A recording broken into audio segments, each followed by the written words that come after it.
The coaches and players have been busy all afternoon taking infield and batting practice. They want to put their best foot forward as we showcase talent in the minor leagues. Tonight, we're in Little Rock, Arkansas. Baseball coming up now on ASN.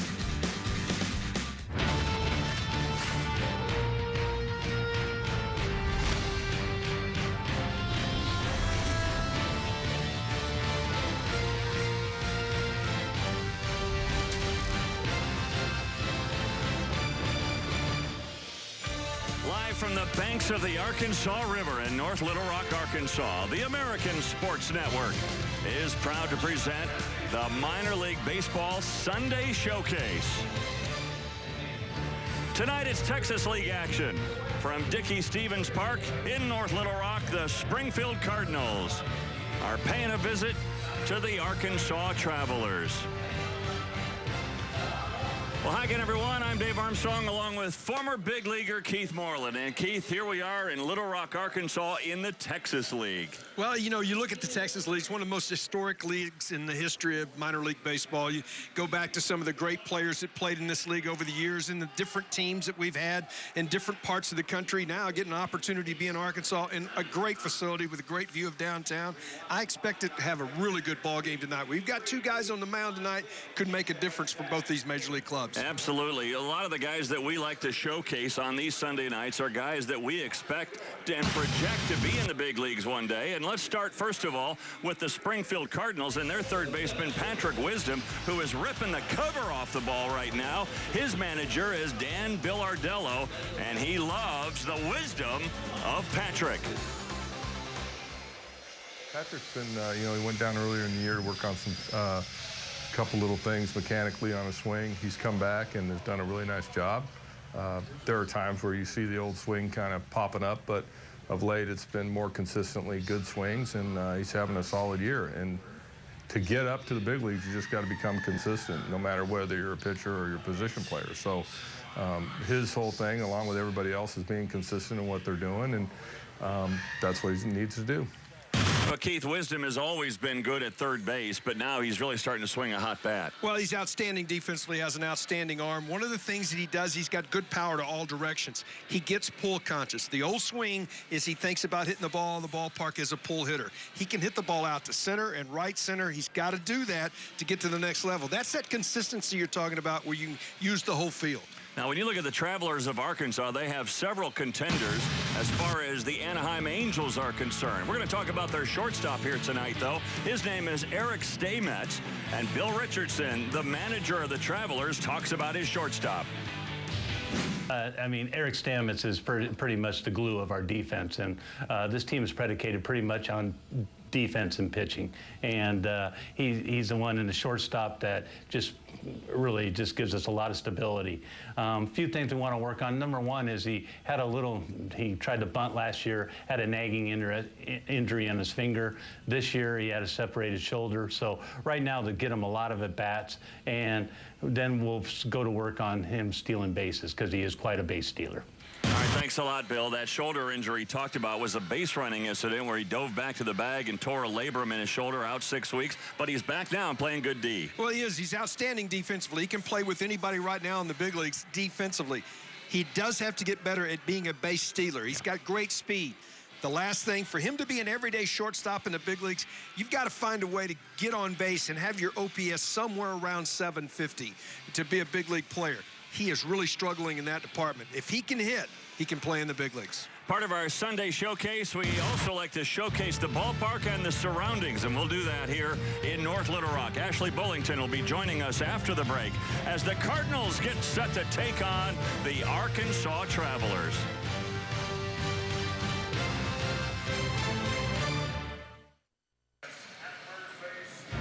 We welcome you back to Little Rock, Arkansas, and Dickey-Stephens Park as the Travelers of Arkansas get set to take on the Springfield Cardinals. With Keith Moreland, I'm Dave Armstrong. Glad to have you with us here on ASN tonight for our Sunday showcase.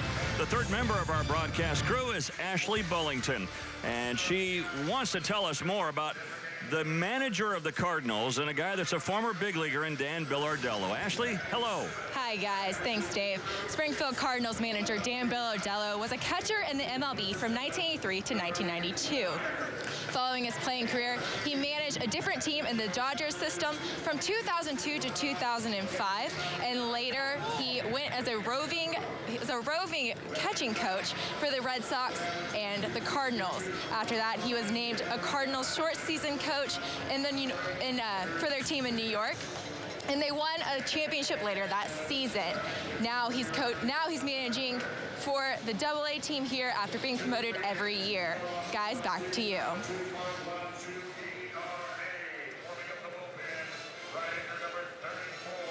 Thanks a lot, Ashley. Let's now check out Dan Billardello's starting lineup for the Cardinals tonight. And leading off, his very talented center fielder in Charlie Tilson. The Cardinals love this kid. Jeremy Hazelbaker, he's the right fielder, followed by Michael Ullman, another guy they're very high on. Jonathan Rodriguez, Nick Martini, Patrick Wisdom, who we just talked about, Bruce Caldwell, Breivik Valera, and Alberto Rosario is behind the plate, and he bats ninth. The defense for the Travelers, they've made a few adjustments. Darby Myers is in left field. Mitchell is in center field. Blake Galen is the right fielder. Drew Maggi, who was in left, now moves to third base. We talked about Eric Stamets, the shortstop. Sherman Johnson at second. Brian Hernandez moves from third over to first base, and behind the plate is Anthony Bemboom. On the mound, the Travelers pitcher is Chris Ellis, and man, has he been good. Here's Bill Richardson again talking about his pitcher. Okay, yeah, Chris Ellis will be starting tomorrow. A big, tall right-hander. Just got the call up roughly 3 weeks ago. Had 2 starts, have been quality starts. Throws a hard fastball. It's got a nice angle on it. Throws a slider and also the changeup. So Chris Ellis comes in. He'll be pitching in front of these young fans here in Little Rock, Arkansas. And Keith, when you think about Chris Ellis, you think about a kid who is really on the rise. He's from Birmingham, Alabama, and of course, all of you folks here on the American Sports Network are watching tonight from WABM, my TV in Birmingham, Alabama, here on the American Sports Network. A third-round pick back in just last year from Ole Miss, and again, was a great college pitcher, and now he has taken that into the minor leagues. Well, you just look at it. He's in the top 5, top 6 prospect in the organization. He's got a good arm slot. And, Dave, you heard me talk about that before. There's certain times with size in an arm slot, it creates a really good pattern for swing and miss. Yes. He's got a good sinker, a good slider. What's going to take him to the next level is to add that third pitch to his repertoire. He's got to be able to command the changeup, especially against left-handers. When you talk to pro scouts, they say, hey, look, he's got the sinker, he's got the slider to be a starter at the next level and the next level, but you got to command that changeup. We'll watch that pitch tonight. The director of player development for the Angels is a guy by the name of Scott Service, a former big leaguer, and here's what he has to say about Chris Ellis. Chris has really taken off. His fastball has more pop, and his breaking pitches are far better than they were just a year ago. Well, I think the slider has become much better, and his arm slot's good.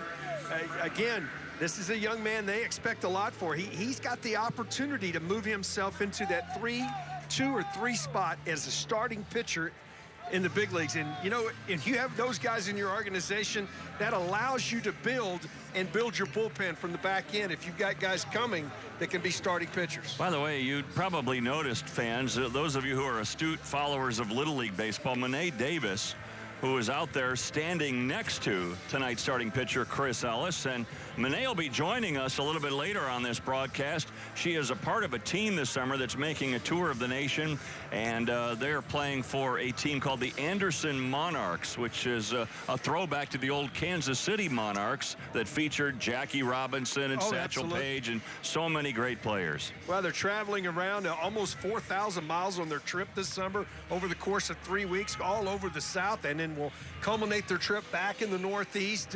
They're traveling in a 1940 replica bus that looks just like the Monarchs. Oh, man, I can't wait to hear her tell about those travels this summer. Now, as far as the umpires are concerned, Sean Allen is the guy calling the balls and strikes. On the bases, Ramon Hernandez and Derek Eaton. 3 umpires used here in Double-A ball in the Texas League. Boy, a beautiful night for baseball. Puffy white clouds. Temperatures pretty moderate for this time of the year. Here we are almost to the 4th of July, and the temps are still in the low 80s. Well, it is. The river is flowing high. We've had a lot of rain in this part of the country, and the cottonwoods are blooming right now. There's no question. You'll see a lot of that throughout the night blowing across the field. This park opened in 2007. Those are the dimensions. Pretty good poke to get it out of here, and it is really a pitcher's park. It is a pitcher's park. We do have some breeze that was blowing out earlier, now blowing in for left field. Ball gets heavy here at night right beside the river. Well, we're all set for our first pitch. And it misses the inside edge. Charlie Tilson is the batter. He's hitting .294 on the year with a couple of home runs, 18 runs batted in. You see, drafted in the second round. Just missing outside, 2-0 to Tilson. Well, 7th or 8th top prospect in the Cardinals organization. He really does a nice job in center field. Got to keep working on his hitting and find a way to get on base. When you look at his on-base percentage, needs to get up. He's got an OPS of about 730, but this guy can flat play center field and can run. Boy, just yesterday, he was 5 for 8 in the doubleheader yesterday that the Cardinals swept, by the way. This one hit pretty well to left field, and it carries all the way out to the warning track before Darby Myers could haul it in. And I'm sure Myers did not anticipate. That tells you a little bit about that breeze we were talking about. Ball was carrying pretty well to left field earlier. Yeah, the first thing you said, the first thing you always say when you come to the ballpark, the Hawk's blowing out. The Hawk's blowing in. That's exactly right. There's days, and you know as a hitter, it's a hitter's day, and there's days you know, oh, pitcher's got the advantage. Well, I wouldn't say you know as a hitter, because I was never a hitter. Here is Jeremy Hazelbaker, and he looks at strike one. Hazelbaker hitting .293 on the year, a 4th-round selection by the Red Sox out of Ball State. Sails away 1-1 to Hazelbaker. He's got 3 homers this year, 22 runs batted in. 14 for 14 in the stolen base department. He's having a good year. OPS about 839, having a real good solid year. Little tapper off the plate. It's going to be a tough play if it stays fair, and it goes foul. Well, Ellis did the smart move there. He absolutely knew he was not going to get an out. So better off just letting it see if it'll roll foul, and it did. We mentioned the Cardinals swept the doubleheader yesterday. There was rain here on Friday, so that game got washed out. They played a doubleheader yesterday. Springfield won the first game 8-3, and then the nightcap 6-1. That's after being shut out on Thursday night here by the Travelers. So Chris Ellis trying to get things back in order for Arkansas. Well, the Travelers are built, as you heard their head coach talk about. They have really good pitching. The Angels as a whole, as an organization, have really, we'll get to it after this pitch. Strike 3 call to Hazelbaker. Made a commitment about 3 years ago. If you just look at their drafts, in the last 3 drafts, and you can see this fastball, good 2-seamer, tailed it back. That's that sinker movement. Left-handed hitter always gives up on this pitch. You think it's inside, you can see him give, and it tailed back, caught the corner. When you see that pitch come tailing back over the plate, your first thought is, oh, no. Yeah, put your sword away. Put your sword away. Here's Michael Ullman. Up and in, almost got him on the shoulder. Ullman hitting .294 on the year, 6 homers, 38 runs batted in, an 11th round pick by the Orioles in 2009. Little tapper foul. This is what we've talked about all summer long, Keith, is just because you start with one organization doesn't mean you're going to stay there. Oh, there's no question. Each day you go out, you're with an organization. Yes, you always have thoughts about getting to the big leagues with the organization you're with, but hey, there's going to be trades coming. We're going to get to that point here at the end of July where we're going to see a lot of trades, and there'll be minor league guys moving in every one of those trades. Again inside, now 2-1 to Ullman. Yeah, it's interesting as you get closer and closer to that trading deadline, the more and more scouts you see at minor league games. Yeah, they'll start cross-checking and sending different people in to take looks at different players as well. So when you say cross-checking, one scout will take a look, and then all of a sudden another scout will you'll come in and get another set of eyes, somebody that evaluates maybe a little different. You trust both of them. It's not a trust factor. It's just another set of eyes to see if they see something different. High fly ball, deep left field. This one is carrying out of the ballpark and gone.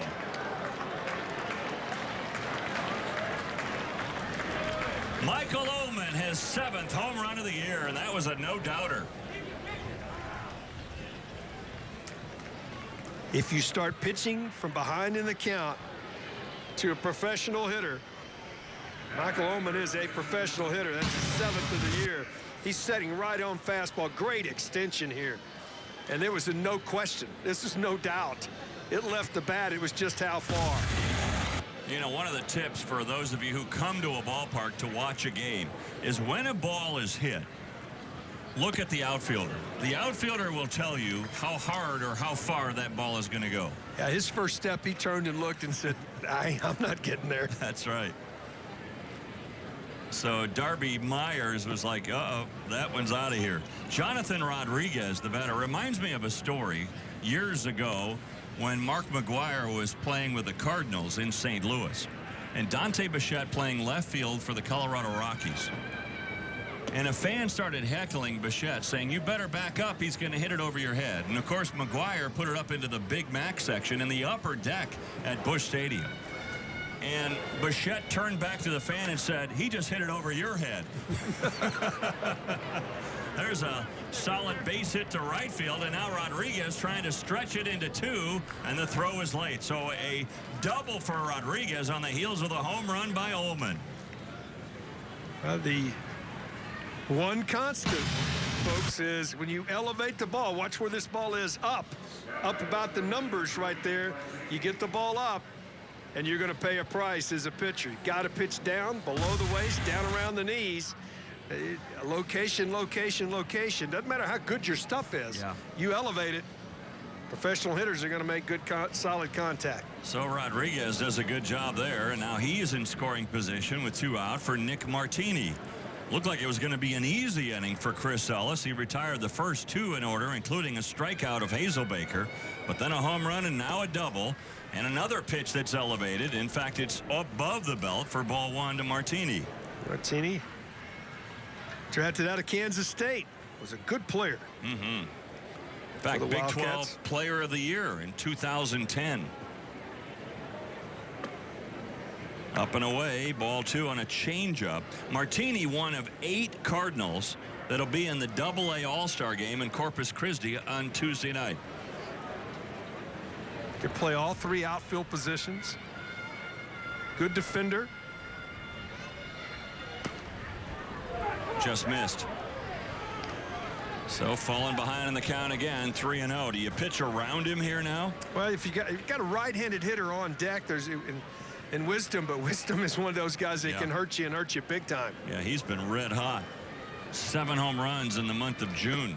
Well, I don't know if that was a pitch around or whatever, but sort of a semi-intentional walk of Martini. And now Wisdom will come to the plate with 2 aboard. Not as smooth since getting into the stretch here. Not getting back. The velocity is there. But what I'm trying to say, at times as a pitcher, you got to go ahead and stay in your motion. It looks like he's falling and rushing. And when you rush, your arm drags. When your arm drags, the ball's elevated. It's like being behind on a driver and can't hitting catch the up. ball. You can't catch up, and the ball sails right. And now that one goes down in the dirt. Patrick Wisdom, by the way, hitting .272. That's only because he started the year 1 for 23 and then was set back to extended spring training, worked on his hitting almost exclusively. And ever since then, man, what a difference. .318 in the month of June with 7 homers and 22 runs batted in. Quick toss down to first, and first baseman Hernandez had the ball pop out of his glove. I think he'd have been safe anyway. Well, all of a sudden, this is a dangerous pitch right here. You got a guy that can leave the ballpark in any directions. You got to throw a strike here. This is one that's got to be downstairs. It's about where you locate this fastball first strike. It's not your velocity and your movement right here.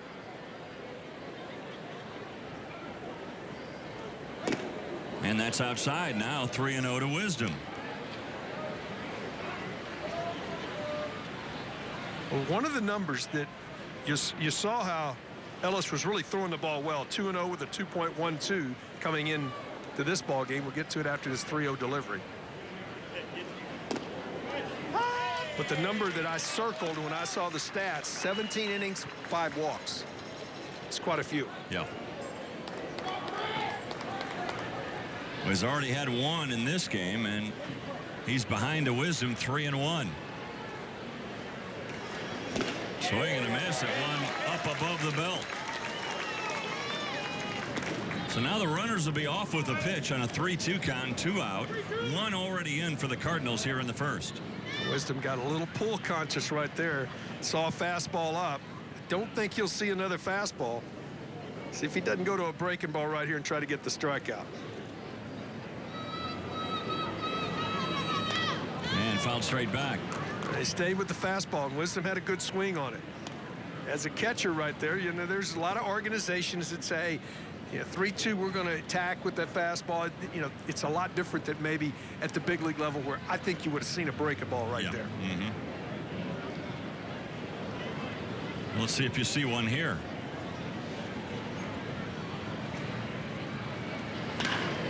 Hit sharply. What a stop by Maggi. Boy, he took a run away from the Cardinals there.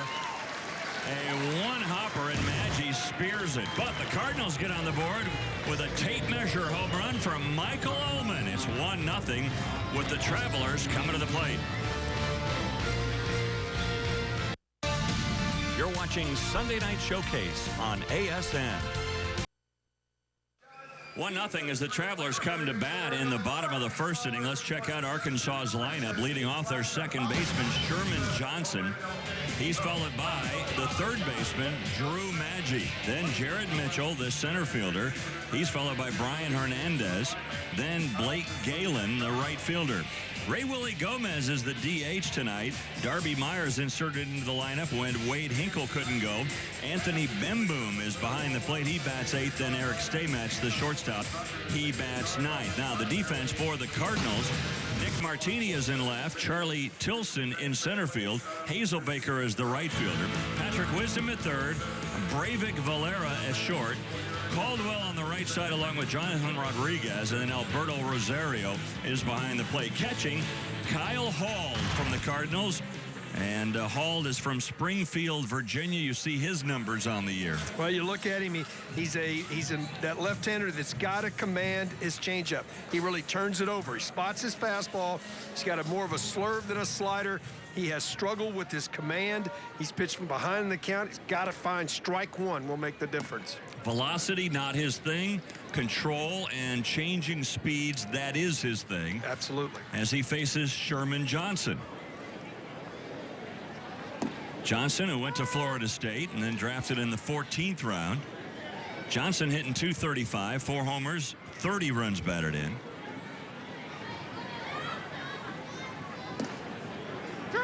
And Hall gets strike 2 past Sherman Johnson.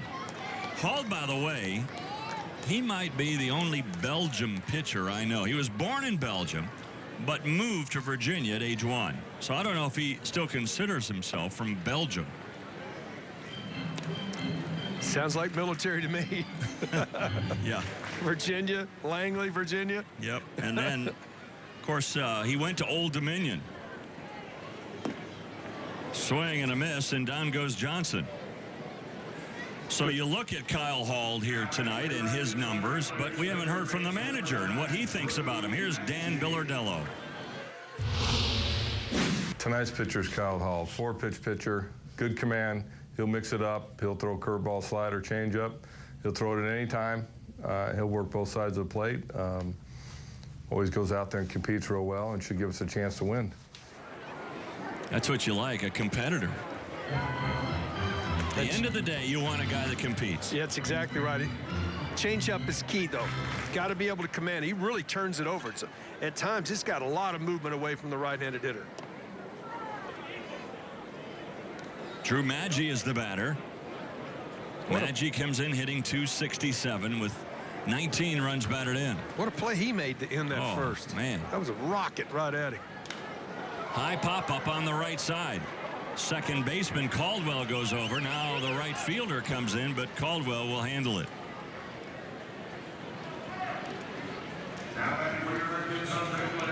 Hazelbaker right there, I guarantee you, could really help out his second baseman right there. Caldwell's going, you know, I got it, I called it, but boy, why don't you take that for me? It's a lot easier play for you. Yeah, you're backpedaling as a second baseman. Oh, it's a much tougher play. And the ball is moving. I mean, everybody thinks it just goes straight up and straight down. Oh, no, it curves. Well, here's a little flare, a Texas leaguer, if you will, that will drop for a hit. That's Jared Mitchell with a 2-out single.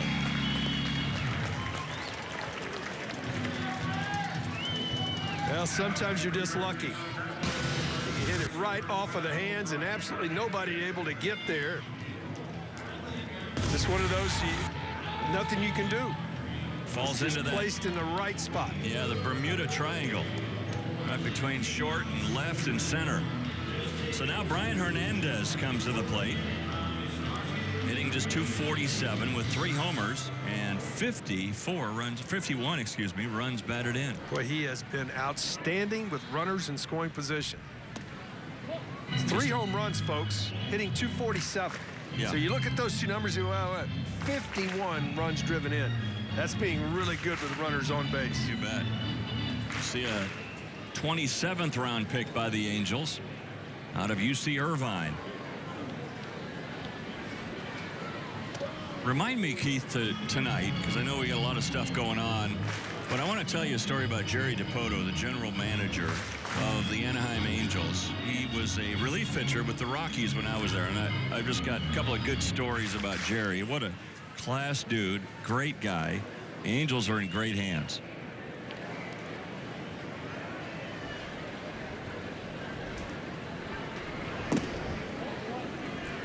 Well, I was mentioning earlier, they've really done a nice job. They made an effort 3 drafts ago in the 13, 14, and 15 drafts on the top 10, top 12 picks. They targeted pitching, and that's the way they went after it. So we have got to get more depth throughout our organization and on the mound. Oh, good play by Rosario to come out from behind the plate. I might want to come back with that and have a former catcher, Keith Moreland, talk about the nice play from Rosario. 1-0 Cards as we go to the second. 1-0 Cardinals here in Little Rock, but when you're behind the plate, there is a lot of different things that you have to do. And one of them is you have to anticipate and move forward. Outstanding job right here. Recognition, find it, and then watch him carry himself, get in good position to throw to get the out. A lot of times you'll see catchers reach, stop, and start to throw. You've got a runner right there. He does a nice job allowing his momentum to carry him out, set his feet, make the good throw without the interference of the runner. That's a nice play. That was a great play. I mean, try this at home. You're in your recliner watching this game. Just pop up out of your recliner and try to make a play like that. I mean, you're 22 years old. There's probably some folks out there 22 who can't. That might be. Once you hit that 4-0, that's hard to pop up and go do that.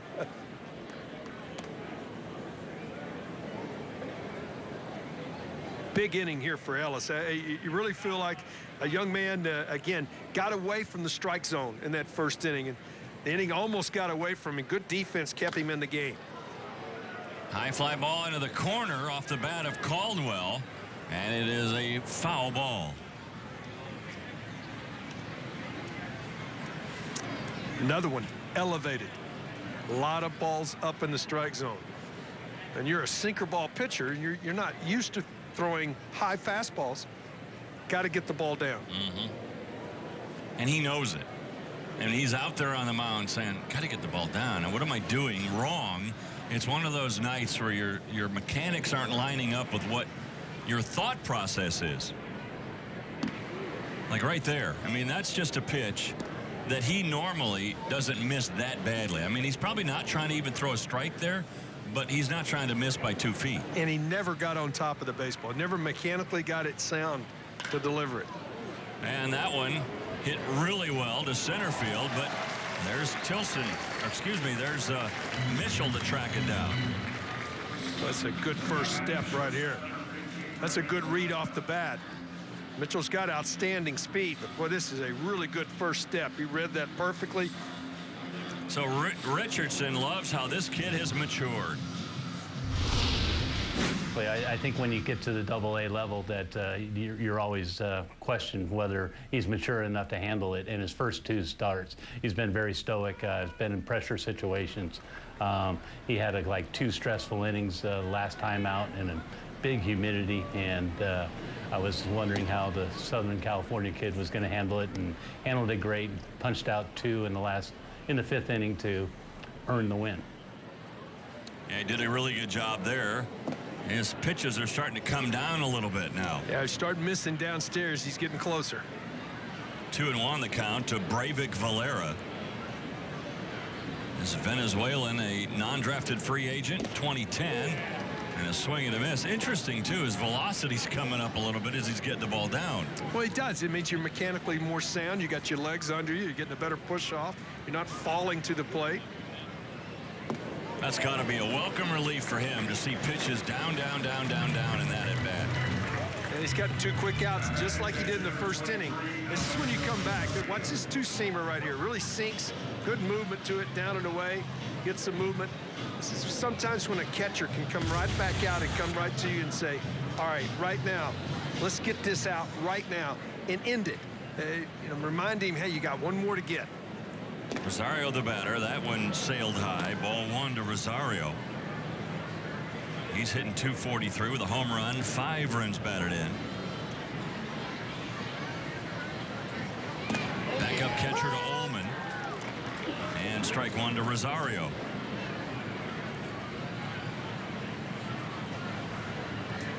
With the Cardinals, this Springfield team there as a team swinging a hot bat in the month of June.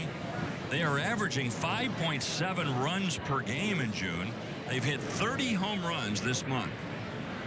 Now compare that with the Travelers, who have hit 15, and that's been a very good month for the Travelers. Good breaking ball, strike 3 call to Rosario. Really good bounce back inning for Chris Ellis as he gets the Cards 1, 2, 3. To the bottom of the 2nd we go, still 1-0. This reminds us a lot of Keith Moreland just before dinner, putting the big bib on. Well, that's right. He's got red hair. I can understand that. I bet he's got some sunscreen. Mom's got some sunscreen on him.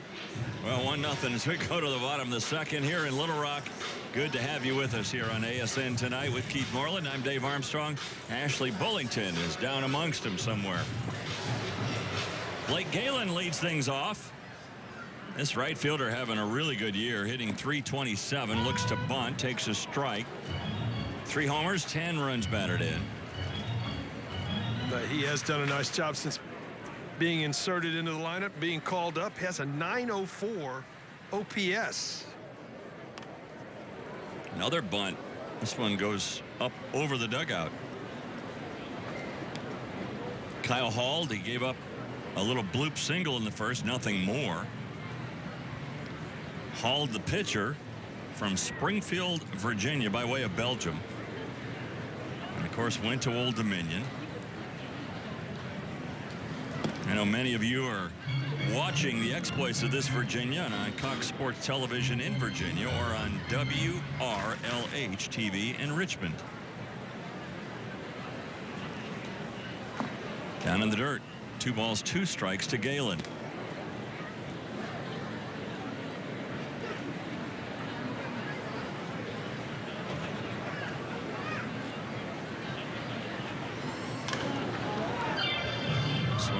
Foul ball on a play, still 2-2, and they do use a pitch clock here in AA, and I like it.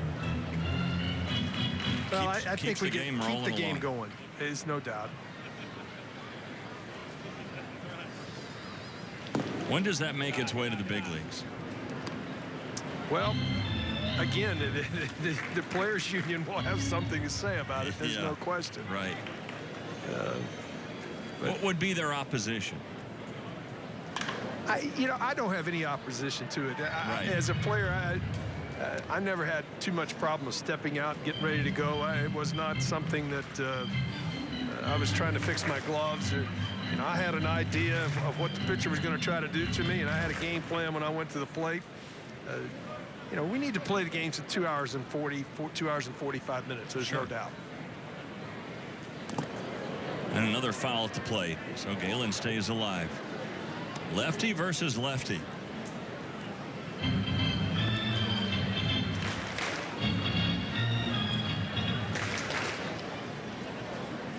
Both these teams will take a little break after this one, except for the 8 All-Stars on each squad. There's a chopper out to second. Caldwell plays the hop, and 1 out. Nice job by Caldwell to realize that, and I'm going to have time here as a second baseman, went back and made sure he gets the big hop, because if you attack that ball, it could have that, you could get in between. You've got to know the runner, you got to know the position you're playing, how you're going to be able to play in between the hops, and that's exactly what he did right there. Showed you that pitch clock in between. Don't you also, there's a solid base hit by Ray Willie Gomez. Don't you also have to know the condition of the infield? Yeah, that goes with coming out and taking infield and knowing the hops on that infield. It does. And you know what? I never got it from taking infield as much as I did watching balls in BP. I like to go play my position in BP and spend about 8 to 12 minutes playing the ball off the bat. If I was an outfield, I would go to right field, tell all the pitchers in BP, hey, get out of the way. I'm playing this pretty well live right now, and try to get a jump, see the ball off the bat. If I'm playing infield, I'm doing the same thing on the ball off the bat. Darby Myers is the batter. What conditions did you like? What was it that you looked for as an infielder? What did you want to see when you came to the ballpark? I wanted to not have that scoot hop. Okay. If a field plays where it has a normal hop all the time, that's what you want. Right. Because that's the anticipation. You can work on it, see it. But there were certain fields at certain times that got that scoot hop, and you've seen them as well. The dirt was different. Wrigley was one of them in the late 70s, early 80s. They had a dark infield. It had a scoot hop sometimes. And that makes you uneasy, doesn't it? It does, because it's so different than any place else you're playing. We don't see it as much anymore because there's not the field turf or the AstroTurf fields that we saw 25 years ago. Guys got very comfortable playing on AstroTurf, and then they'd go play on dirt, and we're not very good. You see the shadows starting to come in. Shadows that the roof over the first base side, so now basically covering the mound but not the pitcher himself. What does this do to a hitter? Well, it's better now than it was the previous inning. I think the shadow in between is much different. As soon as the pitcher goes into total shadow, it'll be much easier as a hitter to see. Little chopper, and that's trouble, but foul. Boy, good play by Wisdom to get back to that ball. Wisdom was one of 3 third basemen drafted in the first 10 rounds in his year in the draft, and he's the only one still playing third base. All 3 are still in the organization, but the others have been moved.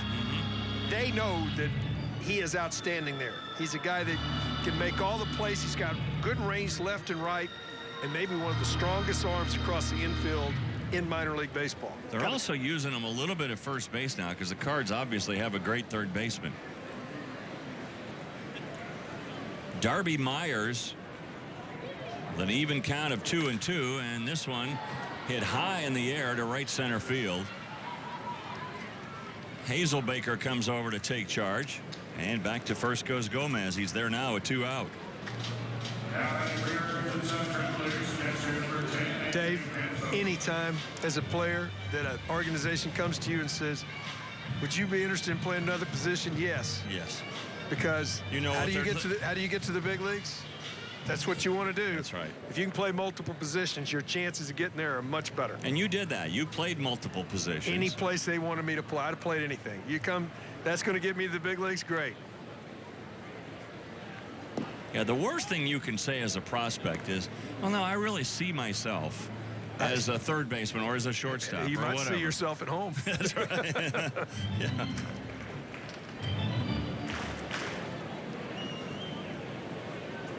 Want to know the count to Anthony Bemboom. And he gives this one a ride. Deep right field. And he's gone! Bemboom!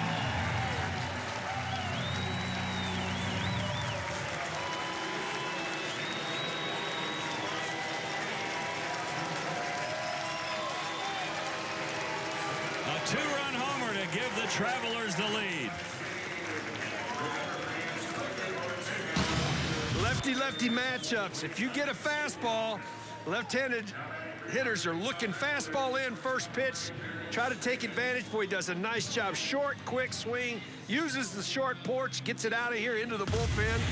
And just like that, boy, that changes the complexion of a ball game. You can see a short fence, too, in right field. I love short fences. I do, too. I like the ability of a fielder to go up and make a play and maybe take a home run away. In that case, the ball just came off the bat of Bemboom so quickly, there was no time for Hazelbaker to get there. I like it as a hitter because it'll get out of the ballpark easier. That's true. Stamets hits it on the ground, and that'll do it. But an explosion with 2 outs. Anthony Bemboom, a 2-run homer, and it's 2-1 Travelers. Baseball on our Sunday showcase tonight on ASN. The Travelers now leading 2-1. Here we are in the Texas League, and with more on that, here's Ashley. Thanks, guys. As Keith said earlier, the Texas League is one of the oldest leagues in organized baseball, founded in 1888. Starting with 8 teams based in Galveston all the way up to Dallas. In its 127 years of operation, it's changed drastically. Seeing players like Darryl Strawberry, Steve Sachs, Brooks Robinson, and Dizzy Dean. The Texas League has had many past and present MLB players. And though its name is the Texas League, only 4 teams are currently based in the Lone Star State, all in the Southern Division. The rest spanning from Oklahoma all the way here to Arkansas. Guys, back to you. All right, thanks, Ashley. Charlie Tilson leads things off in the 3rd for the Cardinals. Big inning for Ellis here. His team just gave him the lead. See if he can come back out, establish the strike zone here. Got the tough part of the order, the top of the order coming up here in the 3rd. Boy, what a difference a couple of innings makes. And you look at Tilson, what he's done just in the last couple of years. He is making a move up and a move down in terms of how many times he strikes out. So Tilson with a roller out to Hernandez, who takes it to the bag himself. 1 up, 1 down in the 3rd. Good crowd on hand here on a Sunday night in Little Rock, Arkansas. North Little Rock, to be exact. Just across the Arkansas right there. Yeah. You can see downtown Little Rock just on the other side of the river. Boy, there's a lot of water in the river right now. Oh, man, it is. The Arkansas River. It is moving. And still some construction along the shores of the Arkansas. Hazelbaker with a big swing and a miss. He struck out looking his first time up. It seems like Ellis has found his rhythm. Down. He is finding the strike zone, staying down in the zone. Good slider right there to start.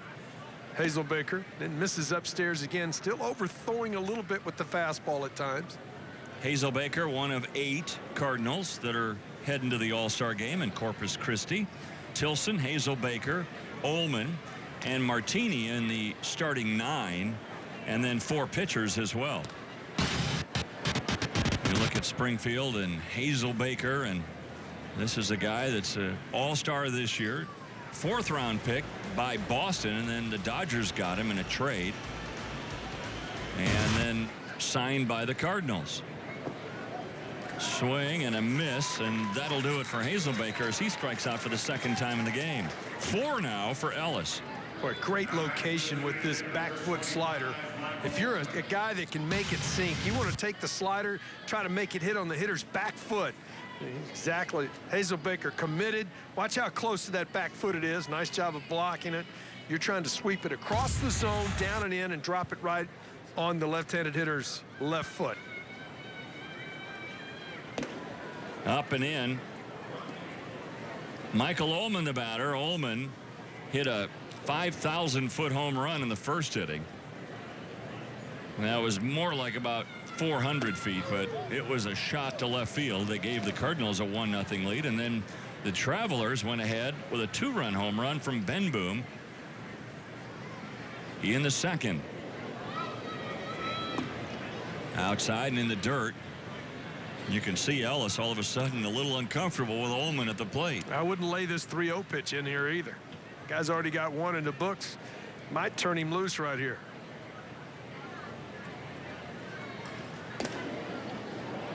Taken all the way. He thought that was a strike. Did you see Ullman's reaction? He just stood there and then finally didn't hear anything like strike one.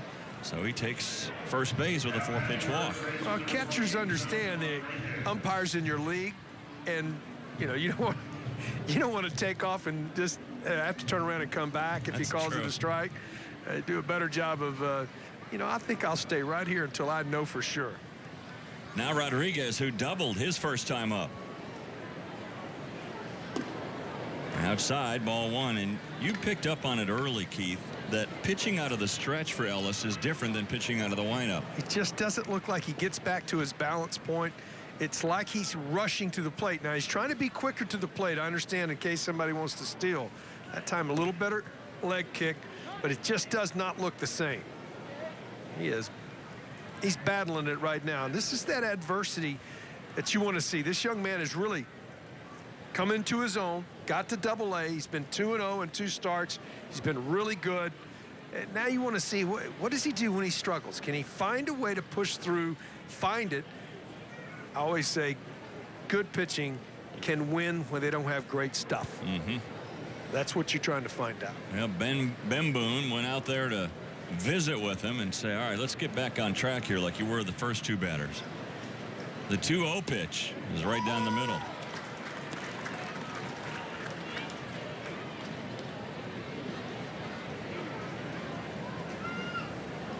Those signs coming from the dugout are always to tell pitch out to the catcher. He's not calling the pitches, but the manager will call whether you're going to pitch out or a pitch in. Do they call those? No, they don't. That goes on the catcher, but a pitch out. I know. That's what's coming from the dugout. Good pitch to run on right here. You bet. Of course, you've got a catcher running. I don't think he'll be going, but this is the pitch you would normally run on. And it's very safe lead for Ullman not going, and second walk in a row. So all of a sudden a fit of wildness by Ellis. He now has 3 walks in the game. And that obviously gives Bill Richardson cause for concern. Well, your team's just giving you a lead. You get the first 2 guys out in an inning and didn't lose command. So here's Nick Martini. He walked on 4 pitches his first time up. Well, he was really good with the Wildcats at Kansas State. And then a 7th-round pick. Well, he does all the little bitty things, sees lots of pitches. Good defender.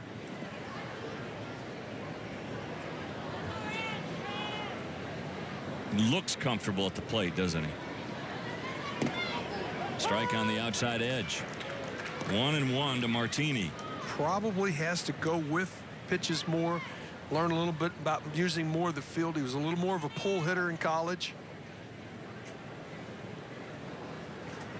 Slightly open stance. I mean slightly. And that one comes inside.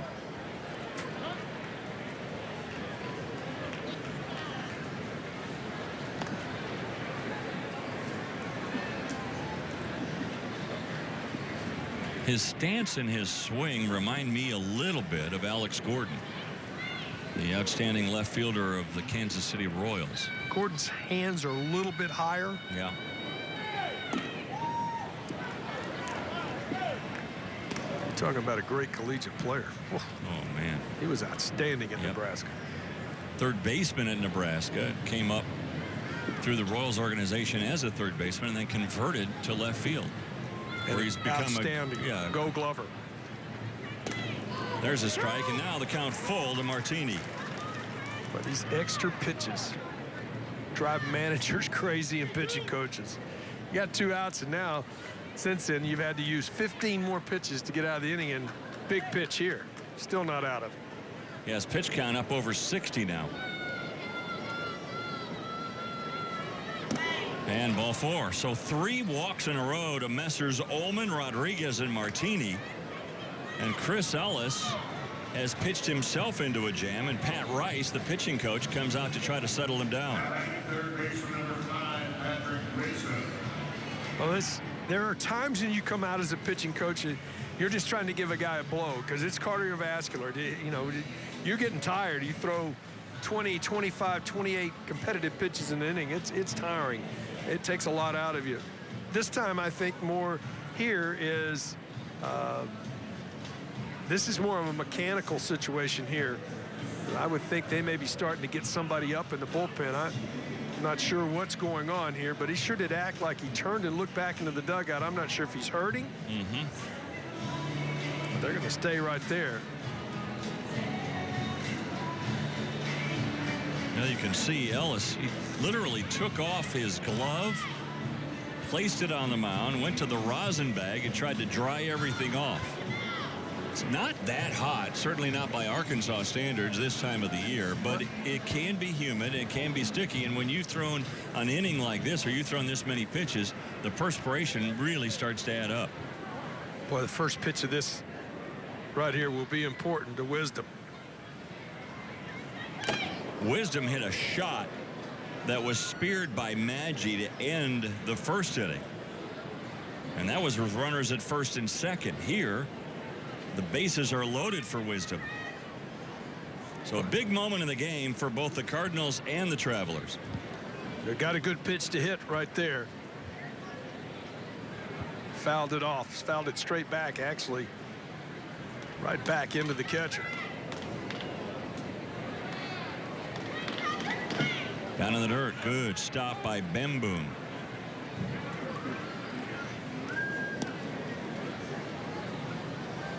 You see all catchers do that now, where they get down and then they kind of lean forward. That forward lean keeps the ball in front. If you go down with your chest up, ball goes up and over you. Hits you and ricochets. You smother it. It's a game of angles, isn't it, really? I mean, the ball bounces. You want that angle to push the ball back toward the ground. Absolutely. Angle of hitting. You want to come down and through the baseball to create underneath rotation. So do you have to do well in geometry to play this game? Well, my GPA says no. 3-1 now. There's nowhere to put him. Ellis looks lost on the mound right now. He just can't find that strike zone.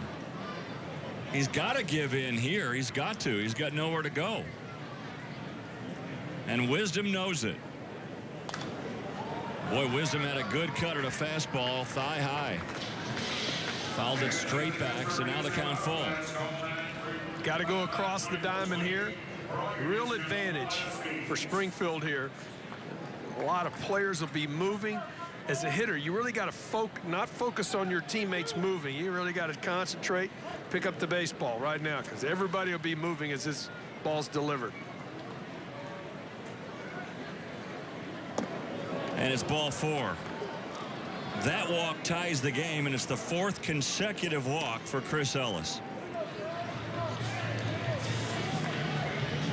Well, he has no one to blame but himself. 10 walks now and 19 2/3 innings of work here at the AA level. That's too many. That's too many base runners.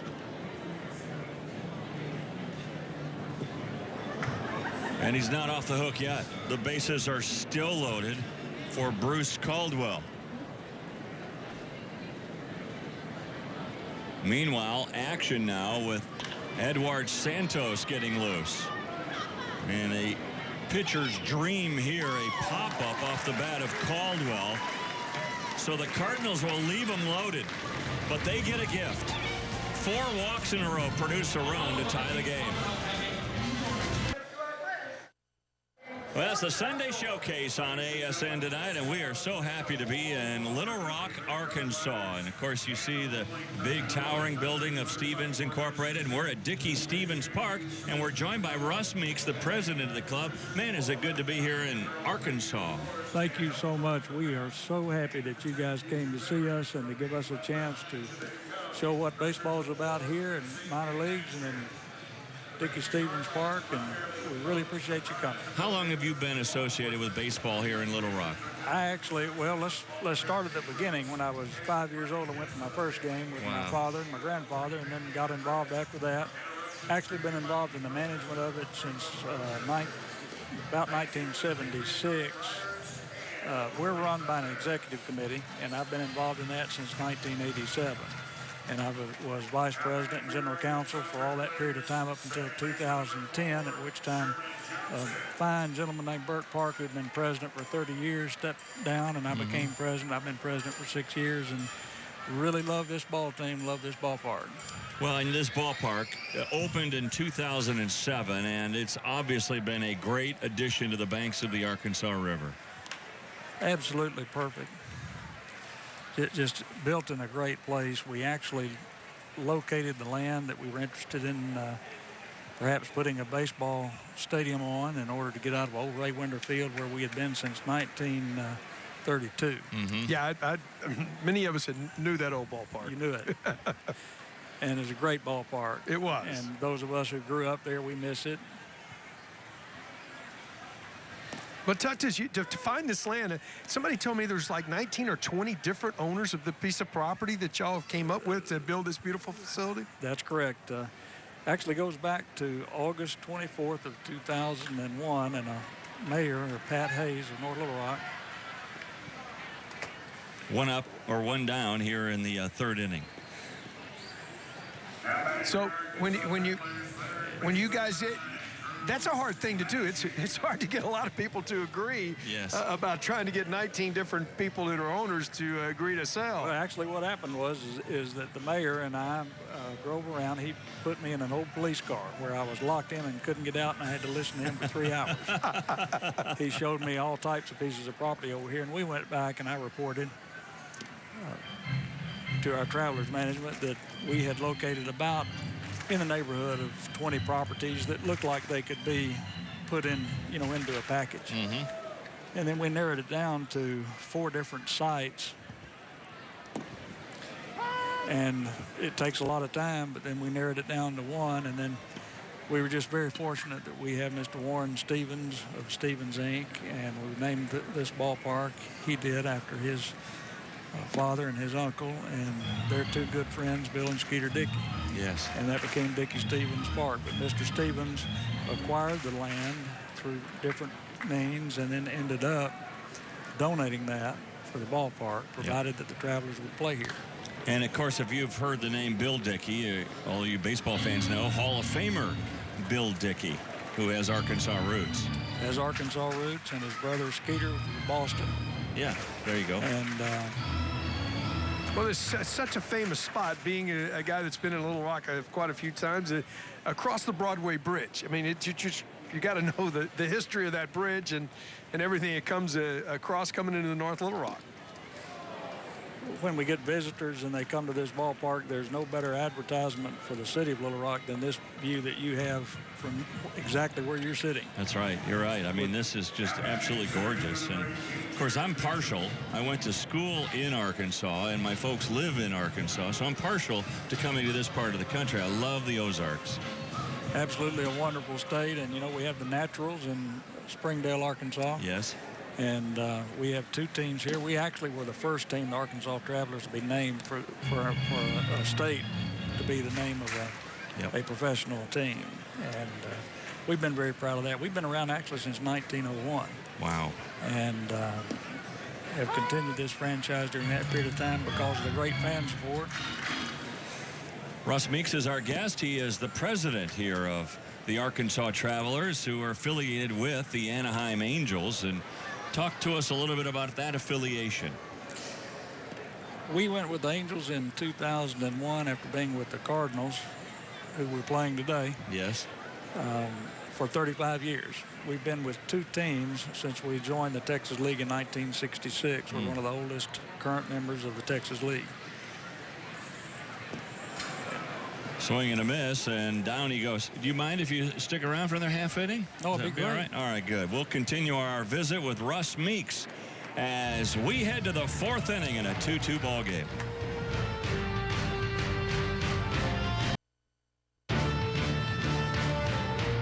You're watching this Sunday showcase on the American Sports Network, and there's one of the great tourist attractions here now in Little Rock, the Clinton Presidential Library. Of course, Bill Clinton, president back in the 90s, and before that, the governor of the great state of Arkansas. Leading things off for the Cardinals here as we go to the fourth inning is Breivik Valera.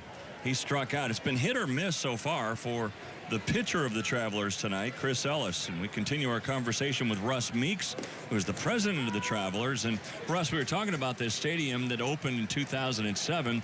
Really got to give a big nod to the taxpayers of this area for helping build this stadium. That's exactly right. If it were not for them, we would not have this baseball stadium that we see today and enjoy so much. They actually were approached with a 1 cent 2-year sales tax. It's a temporary tax for 2 years, and it produced approximately $28 million. And it was a little bit short of what we were going to put into this ballpark. So the team, over a period of the first 5 years, paid to the city $5,885,000 to go towards that additional amount that was required to build the stadium that we wanted, so that we could get the walk around that you see, the beautiful open spaces and all the seats. Well, obviously the fans love it. 8,400 plus here tonight. Another good crowd. Today's announced crowd, 8,445. It's the largest so far this year. That's great. We sure appreciate our great fans, and thank you so much for their support. Yeah, no kidding. I mean, you had a doubleheader here last night. We came out to the ballpark last night. Beautiful weather for baseball, and these fans are really enjoying it. Looks like 2 quick outs. So as you look at the landscape of baseball in Little Rock, things are good for you and your organization, right? Things are absolutely great for us, and we're very, very fortunate. We attendance figures last year showed that we were, of all the AA teams, that we were 12 out of 30 for a very small market. And that makes us 5 out of 8 in the Texas League. And you think, well, how can you just be 5 out of 8? But the others that were ahead of us were the Frisco, that was number 1 in attendance of AA, and then Tulsa and Corpus Christi and Springfield, and then us. So the Cardinals were slightly ahead of us, and Matt Gifford there does a great job, and a great job of what he does, and we're going to catch him this year. All right. And now you guys get a little bit of a break for the All-Star game in Corpus Christi.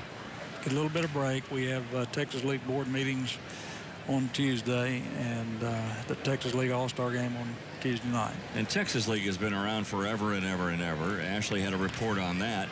And you guys have been a proud member of that. They're going to let this ball roll foul, and it will remain. It'll be a ball and 2 strikes now on the leadoff batter, Tilson. Yeah, since the 60s. I mean, being a Texan myself and understanding the league and the history of the league, there's been an awful lot of good players come through the league.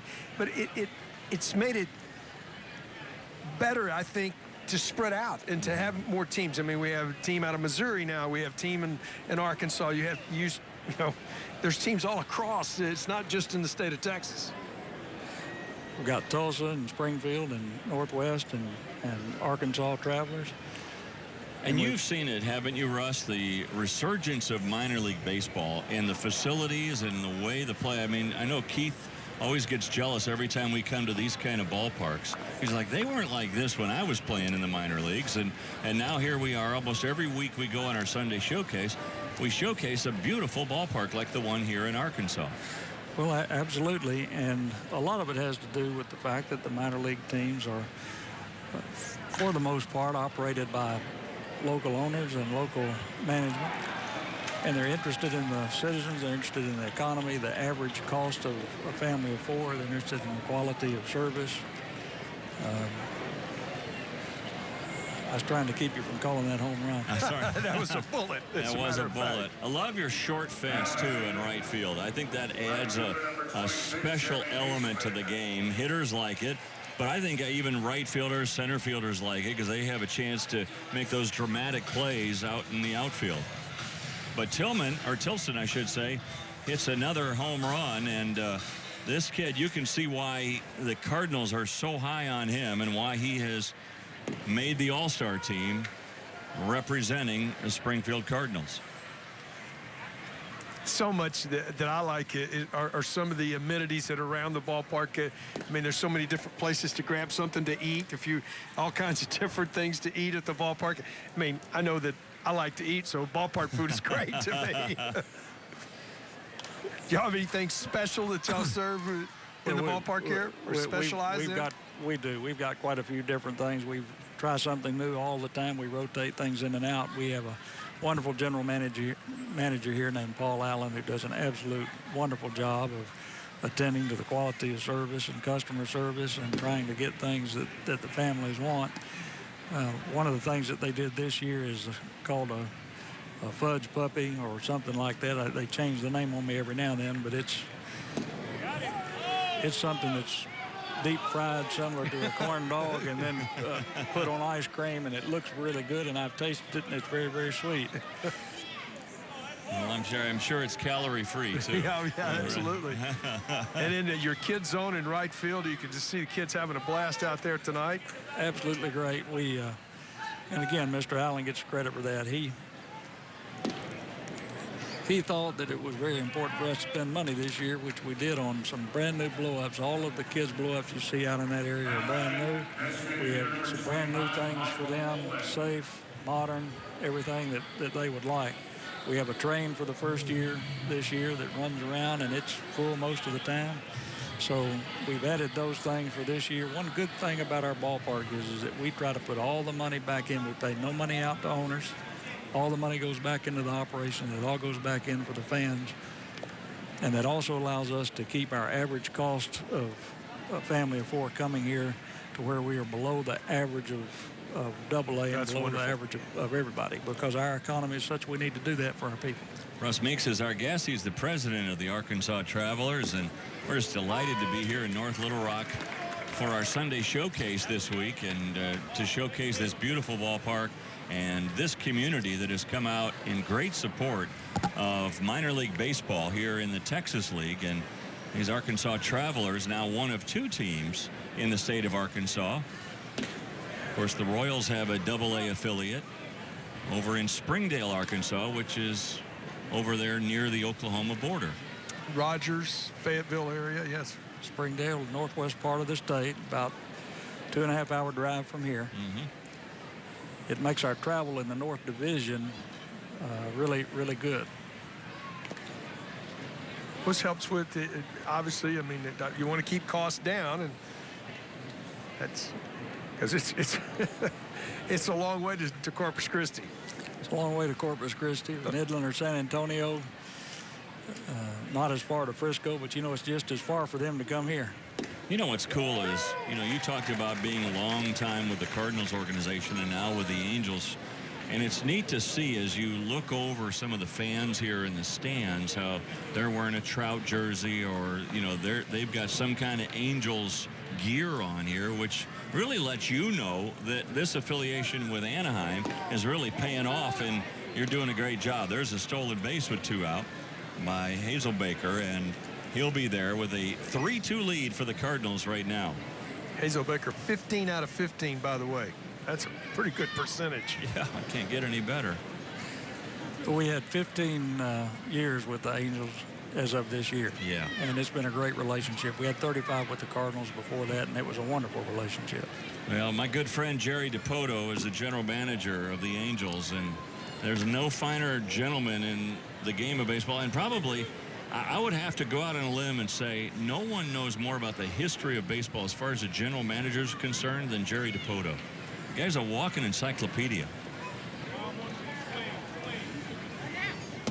See, I always thought he was going to be a broadcaster, but he has elevated himself far beyond that. He is such relationships in baseball and affiliations, that's really what it's all about, because we know, for example, in the minor leagues, we're just a part of a great big organization of baseball. Yes. And we're important, but we're not the most important thing. But when you have a relationship with someone like Jerry, and he basically, and Scott Service and Artie Moreno, the owner, they just to be perfectly blunt, they make us feel like we are important in their overall organization. And when they do that, that develops this fan base that we're talking about, so that even though they are however many miles away on the West Coast, our people can watch them some on televised games, but we can keep track of our players when they leave here. And it's just real important that they make us feel really, really, really, really good. They allowed us to have C.J. Wilson last year on rehab. to come in and pitch a few innings, and I was very interested to see how our fans would react to that. But they had kept up with CJ. They were very excited about him coming. They showed up, and we had a great attendance that night. But more importantly, we had just a lot of interest. Yeah. And interest in Angels baseball. Yeah, it's terrific. You know, I mean, it does start with the Angels organization, and it filters down, and then the support back from here with the Arkansas Travelers, as we see Eduardo Santos, who checks in relief of Ellis, who just a little bit too wild tonight, too many walks for Ellis. Well, he saw the numbers. He's going to end up with 7 walks. His command is not good, especially out of the stretches where he struggled. He had a tough time finding his release point.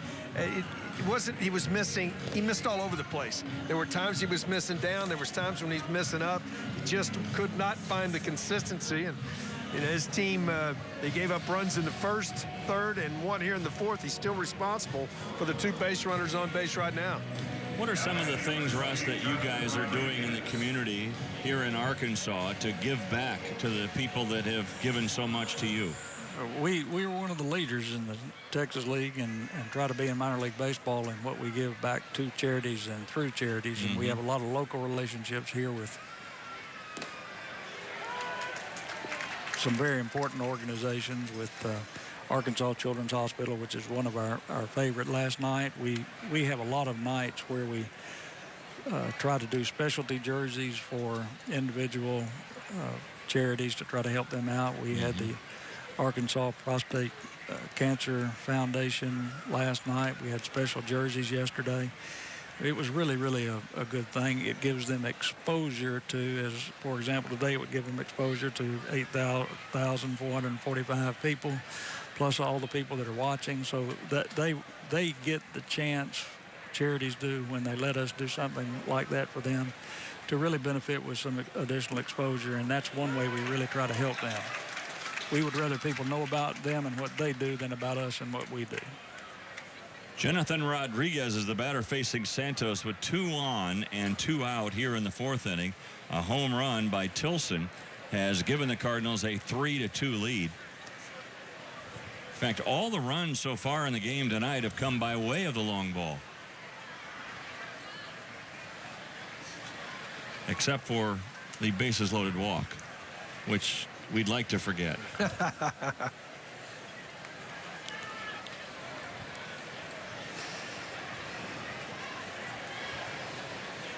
Well, it's at a point right now where you got to start throwing some strikes. There's no question. This is a big pitch here. 2-2 the count. And that's ball 3. So now the runners will be on the move. Well, Russ, we want to thank you again for your hospitality and everybody here in this organization, how you've rolled out the red carpet for us at ASN. Thank you so much. But let me say, we thank you guys, and we thank minor league baseball. And I want to make a plug that minor league baseball last year had a very high attendance of 42,411,194 people. That was the highest in 113-year history. I believe the 3rd highest in 113-year history of minor league baseball. So the business itself, the game itself at this level is really doing well, and it's you guys coming here really helps with that. Thank you so much for coming. It's been a pleasure to meet you too. Pleasure to meet you as well. Thank you. Thank you. All right. Thank you, sir. Russ Meeks has been our guest for the last inning, and it's 3-2 Cardinals as we head to the bottom of the 4th. That's the fastest eyeball you've ever seen. The eyeball race here with the Travelers. I'm not sure who won. Was that red or blue or green? I've seen the Presidents run. I've seen the Brats run. I don't think I've ever seen eyeballs run before. You know, people sitting out on the berm on a beautiful Sunday night here in North Little Rock as we head to the bottom half of the 4th inning in a 3-2 game led by the Cardinals. Interesting ball game. The separation of the game obviously is the long ball in a ballpark that is not known for balls leaving the ballpark. We've had the ball get out of here on a pretty regular basis. So offense has been a part of the night through the first third of the ball game.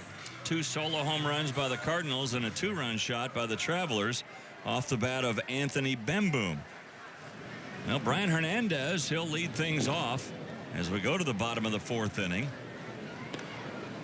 Hernandez hit a little tapper out in front of the plate that was speared by Rosario, and he was retired in the 1st.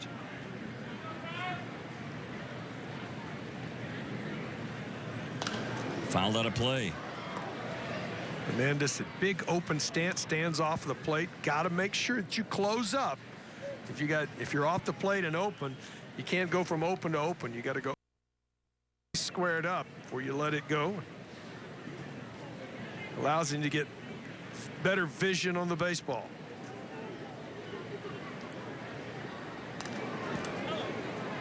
Hernandez with another foul back to the screen. 1 ball, 2 strikes now on Hernandez. All right, Jerry DiPoto is pitching, casting with the Rockies. Okay. And we start striking up some conversations. And I quickly realize this guy is off the charts smart about the history of the game of baseball. So we start talking about some of his favorite moments, his collection of baseball memorabilia, which is unbelievable. Nice catch by Hazelbaker in right field, 1 gone in the 4th. He has an autograph, I think, of every living player who's ever played. Wow, now. He has written letters. He has written letters to as far as I know, everyone who's played the game and said, "Can you autograph something for me? I'm Jerry DiPoto, and now he's a general manager." I don't know if he still keeps up with this, but he did when he was with the Rockies. And I went down one time. I was invited into his basement of his home in Colorado, and it was like going into Cooperstown. I mean, he had autograph stuff from Babe Ruth and Lou Gehrig, and et cetera, et cetera, et cetera. I mean, Hall of Famers all over the place. This guy, Jerry DiPoto, folks, for those of you who follow the Angels closely, you've got the right guy at the helm. This is a guy who knows the history of the game, but also knows the players and what his game plan is moving forward with the Angels. That's incredible to have that many autographs would be. That's an impressive. Every living guy that played, I mean, you would think they would have to stick around for a year. Yeah. So for him to get an autograph, because there's a ton of people get, as they say, a cup of coffee. Yes. I wouldn't be surprised if at some point you get letters all the time from fans who want an autograph. I'll bet you didn't even know it, but at some point you got a letter from Jerry DiPoto asking for your autograph, and you just sent it off. You didn't know who Jerry, you didn't pay any attention to who really wanted it. You just sign him, send him out. Well, he's got your autograph. I guarantee you he has your autograph somehow, some way. That's Isn't incredible. that incredible? 2 balls and a strike here on Ray Willie Gomez. The other thing that Jerry DiPoto did, and that, like I said, as soon as he retires, I kept telling our folks in Colorado, this guy needs to come right to the booth. I mean, he is an amazing dude. He's going to be an unbelievable addition to the broadcast booth. Well, forget that. He became a scout and then now general manager. But the other thing he did for me is he got me hooked on crossword puzzles in the USA Today. Okay. Because he was the resident crossword expert, right? He'd get on the bus and everybody'd always say, "Hey, what's 23 down?" And he'd always know. Yeah, and those are not, that's like the USA to New York Times, Sunday New York Times. Oh, it's, first time we've seen the left-hander that time. He's got a little picky. He's really done a nice job right there, but 2 outs. Again, we go back to all these scenarios where a pitcher gets 2 quick outs, Dave, and then doesn't finish the inning. Gets a little picky. You try to get 2 fine. Sometimes you got to attack in those scenarios, especially 2 outs, nobody on. Here's Darby Myers. Hit a fly ball to right his first time up and gives this one a ride to straightaway center field. Lots of room out there as Tilson backpedals. And that will do it. So the Travelers are gone in the 4th, and on to the 5th we go with a 3-2 Cardinal lead.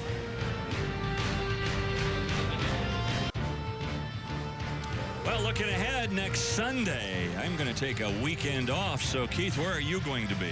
I'm going to be in Richmond to see Akron and Richmond Ball Club. That's going to be a fun trip. Next Sunday evening, right here on ASN. Man, I can't believe I'm missing the Flying Squirrels. Cannot believe it. The Richmond Flying Squirrels, who are, of course, affiliated with the San Francisco Giants and all part of the Eastern League. Oh, do we have a celebrity in our booth now? Monet Davis. Of course, you all got very familiar with this young lady during the Little League. And, Monet, we're going to visit with you for a little bit here as the Cardinals bat with Nick Martini here. And we have moved to inning number 5. Monet Davis, good to have you here with us. Nice to have you. What are you doing this summer? What's going on? Well, this summer we're doing a barnstorming tour for civil rights, so we're going all down south, and we're coming back up. And you're riding a bus. Yes. Right? How's that? The bus is pretty hot, but we play cards, so it takes up time, so we don't really pay attention to the heat. So where did it start, this tour? We started in Washington. Okay, and where have you gone? Give us some of the highlights of some of the tours. I know you were in so Birmingham far. recently, weren't you? Yeah, we were on Birmingham on my birthday. Okay. Which was on Wednesday, so that was fun. We went to Montgomery, Selma, Richmond, Spartanburg. We're here. We were in Atlanta, and we have many more places to go. Monet, who are some of the famous people you've met this summer? We met John Lewis. Yeah. We met some national players. We also met who else did we meet? We met some of the Travelers. Hank Aaron? Hank Aaron, yeah. He was one of my favorites. Yeah. Oh, I bet. Now, the bus y'all are traveling in is a replica of what the Monarchs used when they traveled. Yeah. So surely they had air conditioning. No. If the air conditioner's not working? No air conditioning. And then today you got to throw out the first pitch. Yes. She threw a strike, too. Oh, man. You had good movement on this pitch, too. What was that like? Was it a little nerve-wracking, or are you okay? You're used to all this. Well, I didn't throw today. I didn't pitch today, so I wasn't quite loose, but I just was just get it over the plate, and so that's all I wanted to do. What have you learned on this civil rights tour that you've taken to the country? What are some of the things that you personally have learned about civil rights in America? Some of the things that I've learned is when we went to different cities, just looking at the places just gave me a different mindset of everything that happened. Like when we were just reading about it and you envision a place, but it didn't quite get put together well. Mm-hmm. So when we went there, everything started getting put together like a puzzle. So I thought it just gave me a better understanding of everything. And you think of back, and this was way before you were even born, but you think back to Jackie Robinson and Satchel Paige and those guys that played for the Kansas City Monarchs and how they broke the color barrier. Jackie Robinson did in 1947, and what a heroic thing that he did for baseball. Yeah. And of course there's been a movie about it and a documentary and I love what Branch Rickey said. I want you to be tough enough not to fight back. And Jackie Robinson was willing to do that. And I heard Buck O'Neill before he passed, and he would say Jackie Robinson maybe wasn't the best player in the Negro Leagues, but he was the right player for that moment. Yeah. Is that one of the things that maybe you've learned as well through this kind of a history lesson for you, a walking, talking, moving bus history lesson for you all summer? Yeah, I've learned that by just talking with teammates. Just as we walk around seeing different statues, we just talk about it, and we always kind of think back to Jackie Robinson. So when you go back to school in the fall and they say, what did you do on your summer vacation? You really got something to talk about. Yeah. Yeah. Well, you don't have to write a report on it, do you? No. Well, we have to take a journal for each day. Yeah. So that's kind of our report that we have to do. So on your journal from today, a big highlight will be throwing out the first pitch. The other big highlight will be I got to talk to Keith Moreland tonight. Well, I don't know that would be that big a highlight. Now, Todd, y'all are playing on this tour as well, some? Yes, we are. Ball gets away from the first baseman Hernandez, and That will allow Martini to go to second. Well, that's got to be interesting, playing in different ballparks in different spots because each day becomes different. You get a little bit of a feel of what a professional player does because they have to play in a whole lot of different parks where a lot of times as a youth playing baseball, you play in one spot. Yeah. Monet Davis is our guest. Of course, you got to know her first with the Little Leagues and now on a barnstorming tour this summer with the Anderson Monarchs. And I just think it's terrific what you guys are doing. There's strike 3 to Wisdom. No further advancement by the runner Martini. He'll stay at second base. Well, I want you to know from the bottom of our hearts that, we're just really glad you're doing this. You seem like a great kid, great representative of what's going on, and I'm glad that you've learned and what we've all learned in America. And, what those fine men went through, to break those color barriers back in the 40s and 50s. And, it's just great now that baseball is fully integrated. Yeah. It's truly now America's pastime. Yes, it is. Yeah. That's terrific. Monet Davis is our guest. And so, Monet, after all this, after this summer, what are the future plans for Monet Davis? My future plans will be, I'm going to high school in the fall. Yeah. So I have to get ready for high school. And I'm still going to be playing basketball, baseball, and soccer still until it gets to that one point where I have to choose one sport. And I'm sure colleges are already starting to take interest in you. And, what sport would you say right now is kind of starting to take the lead? Basketball. Basketball. Yeah, I bet you're a great basketball player, too. Yeah, you like that? Yes. You enjoy it? You a shooter? You a ball handler? What's your skill set? Well, I can shoot, and I'm also a point guard. Yeah. I thought point guard. I can say. Oh, yeah. Good athlete. So college in your plans? Yes. All right, good. Do you have any idea of your studies in the future? No. No. Well, you got a lot of time to figure all that out. Yes, you do. Yeah. Well, it's great visiting with you. All the best to you on the tour. Where do you head next? Next we're going to Memphis. Memphis. All right. Well, all right. You going to visit Graceland? Elvis? No, you're probably not. You go where the bus goes, right? You go where the bus goes. All right. Well, enjoy your tour, and thanks for visiting with us. Thank you for stopping by. Thanks for having me. That's wonderful. Monet Davis, our guest, and great representative. Well, here we are in the top of the 5th inning in a 3-2 game with 1 out and a runner at second, Martini. The count on Caldwell is 2-2.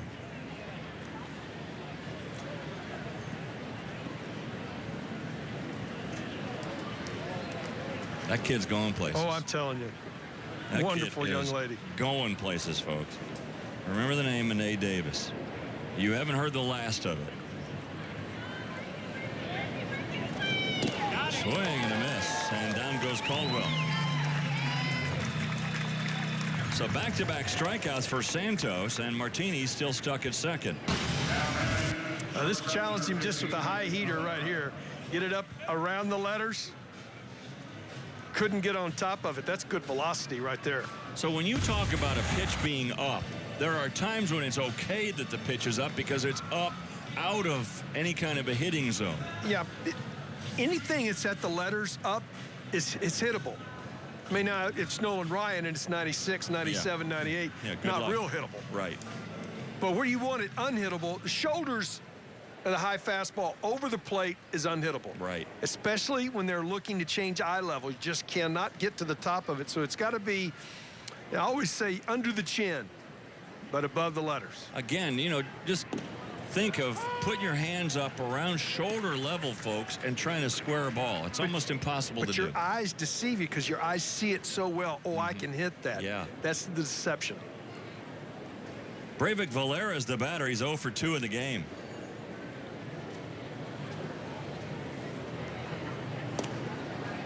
Was she fun to watch when she was pitching? Oh, man. And I bet she's fun to watch right now. I'd like to see her play basketball. Oh. You're traveling to so many different places. What a heck of an opportunity.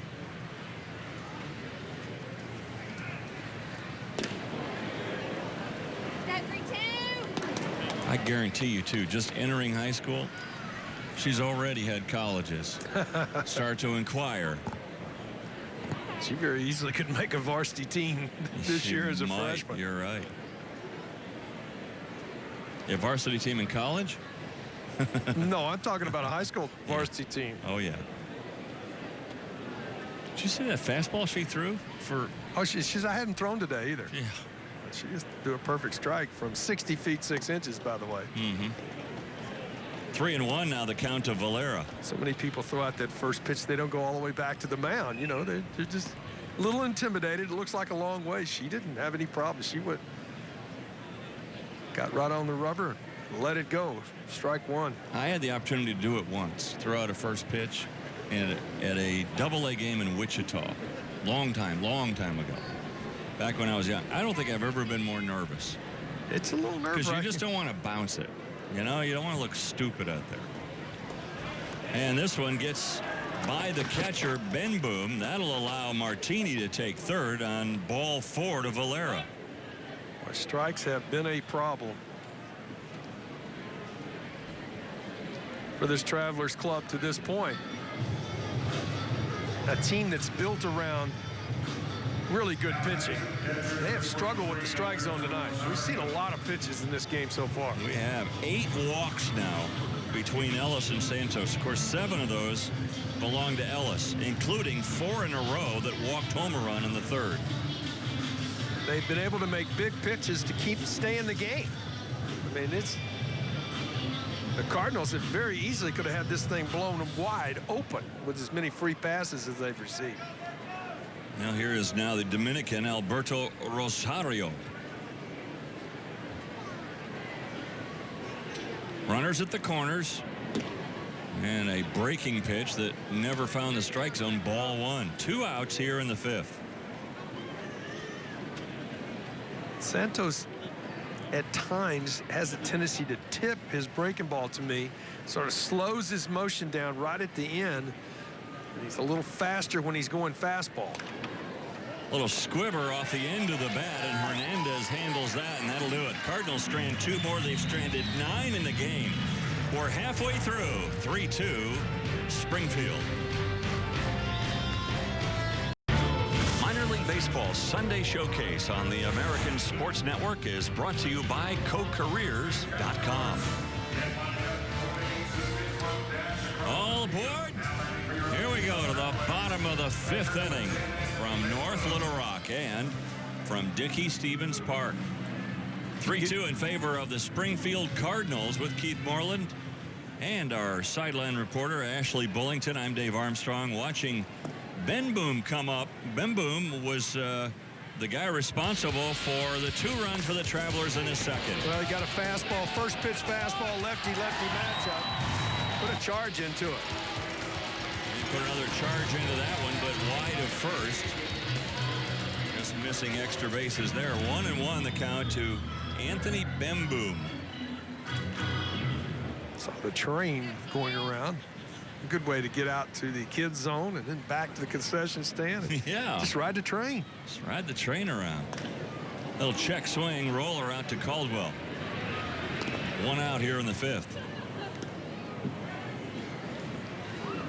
Got to give Kyle a lot of credit. He gave up that home run, but he's done a nice job of mixing his pitches. I really do like his changeup. The movement on his changeup. You can almost know it's coming, and he has enough movement that he can still get away with it. A lot of times the changeup's about deception, but he has enough movement with it that you might know it's coming and still not have a good swing on it. You can see it right there. Here's Eric Stamets now. He's trying to stay in the lineup. This is a guy who has battled a couple of injuries earlier this year. He kind of slid awkwardly and tore the labrum in his left shoulder. That cost him 6 weeks this year. And then last year he missed a month when he squared to bunt and the ball hit the pinky finger on his throwing hand. That took him out. So just trying to stay healthy and stay in the lineup. And here he gets hit on the back foot. Well, he's learning how to be a better base runner. He's got good speed. He's outstanding defensively. I mean, he can play defense at the big league level for anybody. What he's got to do to become an everyday shortstop, though, you can see not much movement right there. Just takes the breaking ball off of his foot. You don't have to move to get out of the way, and he's awarded first base. But to be that everyday shortstop, you've got to find a way to be productive enough, Dave, that you can do some things. Steal some bases, have an good on-base percentage, have your OPS about 750. As shortstop used to be way back when, more of a defensive position than anything. But, boy, you see so many good offensive shortstops anymore. Sherman Johnson, the batter. He's 0 for 2 in the game. Well, I think that started with Trammell, Alan Trammell, Cal Ripken. Start to see those guys become big-time offensive players. Gary Templeton in the late 70s was one of those big-time offensive players, could do a lot of things. Larkin. And then you just see from that point forward, you starting to see the numbers that shortstops put up. And then, of course, A-Rod came up as a shortstop. Derek Jeter was a good offensive player, too. Jeter, really good offensive player.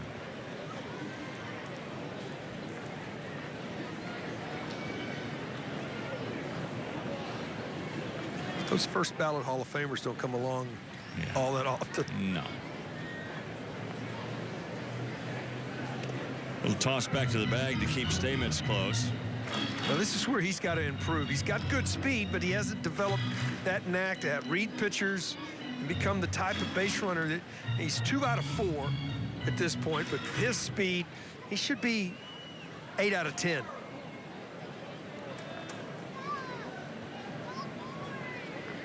Taking a safe one-way lead. Little chopper back up the middle. Stamets just stays in the baseline, and that doesn't allow any further action. Sherman Johnson was running well down the line, so they force Stamets at second, and Johnson replaces him at first on the fielder's choice. That's just knowing your runners right there. Caldwell said, I'm not going to get 2. I'm going to make sure I get it out. Stayed back on it, knew there was no chance to get Johnson going down the line. So now Johnson, a good threat to run over at first base, and Drew Maggi, the batter. Maggi's 0 for 2 in the game.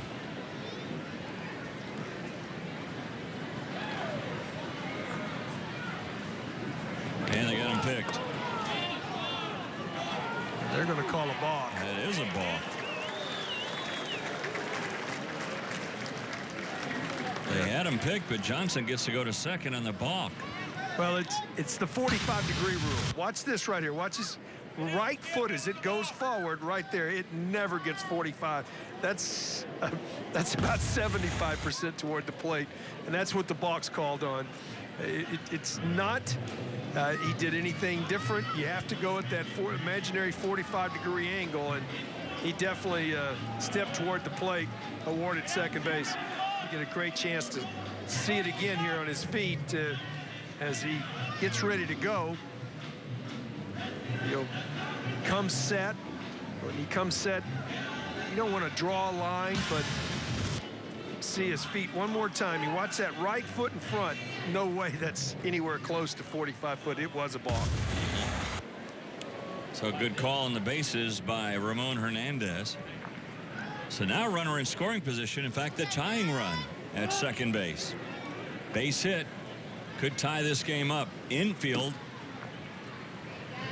is playing him straight up, except first baseman Rodriguez, who has moved over into a gap. But look at how shallow the outfield is on Drew Maggi. Maggi hasn't homered yet.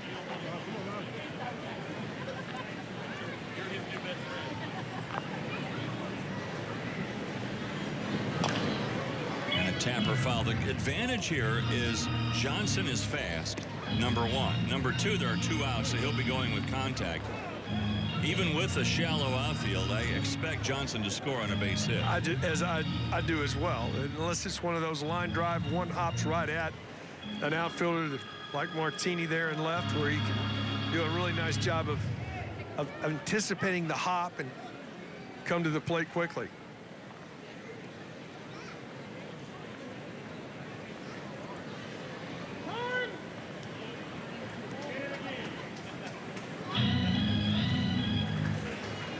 If you're the Cardinals, you got to feel like you've left so many opportunities. I think you said 9 left on base. That's right. Travelers really have done a nice job to still be in this game. And there's a base hit to left. Martini charges on the play. Johnson rounding third. The throw would have been in time to get him. And now they've got Maggi hung up between first and second, but no one covers the bag.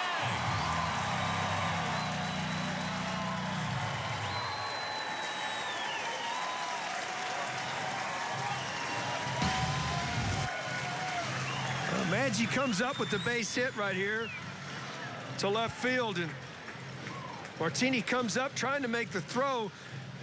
He goes through the cutoff man. He just didn't get it high enough, and it hits the runner. I believe the ball was going to beat him, but the throw carried into the runner, and then the throw back to second base, and that's just one of those scenarios where Hernandez just couldn't get the ball out of his glove. I actually think somebody was there, but Hernandez couldn't, when he made the pull to try to pull it out to throw, couldn't get it out of his glove. So Maggi lucky to be alive. Now he'll get credit for an RBI single. And then he takes second base when the ball couldn't come out of the glove of Rodriguez. Plus, I think Valera and Caldwell were also slow to the bag. And all this coming now with 2 outs, and the Travelers have tied the game at 3. So let's take another look at that last play. Martini had the play right there, that not the type of throw he wanted to make. You always want to keep as one of the corner outfielders. As a guy that played a lot of right field, I always wanted to make sure I had if I missed, I wanted to miss inside the line that's fair or foul. When the ball gets to the inside of that as a catcher, the catcher has a really tough time going and making a tag with that. But it's always easier to go from the field of play back to make the tag. And that throw carried to the inside in foul territory. When it did, made it hit the runner. No chance to get the out. So Hall made a good throw down to second, but that didn't do anything as far as the Cardinals were concerned. Jason Simontachi, the pitching coach, he's through with his visit. Now Jared Mitchell, the batter, and that sails inside. Ball 1 to Mitchell. Mitchell with a single back in the first. He struck out in the third. Hazelbaker was coming from right field. That's his job in right, to try to get there, to be that guy after the run down to back it up, because he's not involved in the play. Yeah. Foul at the plate, 1-1. Get a chance to see that again. We'll talk with as the throw got away. A nice job of backing up as a pitcher in the right spot. Yeah, but the shortstop, he's involved on the throw from left field. And so he can't be near the bag.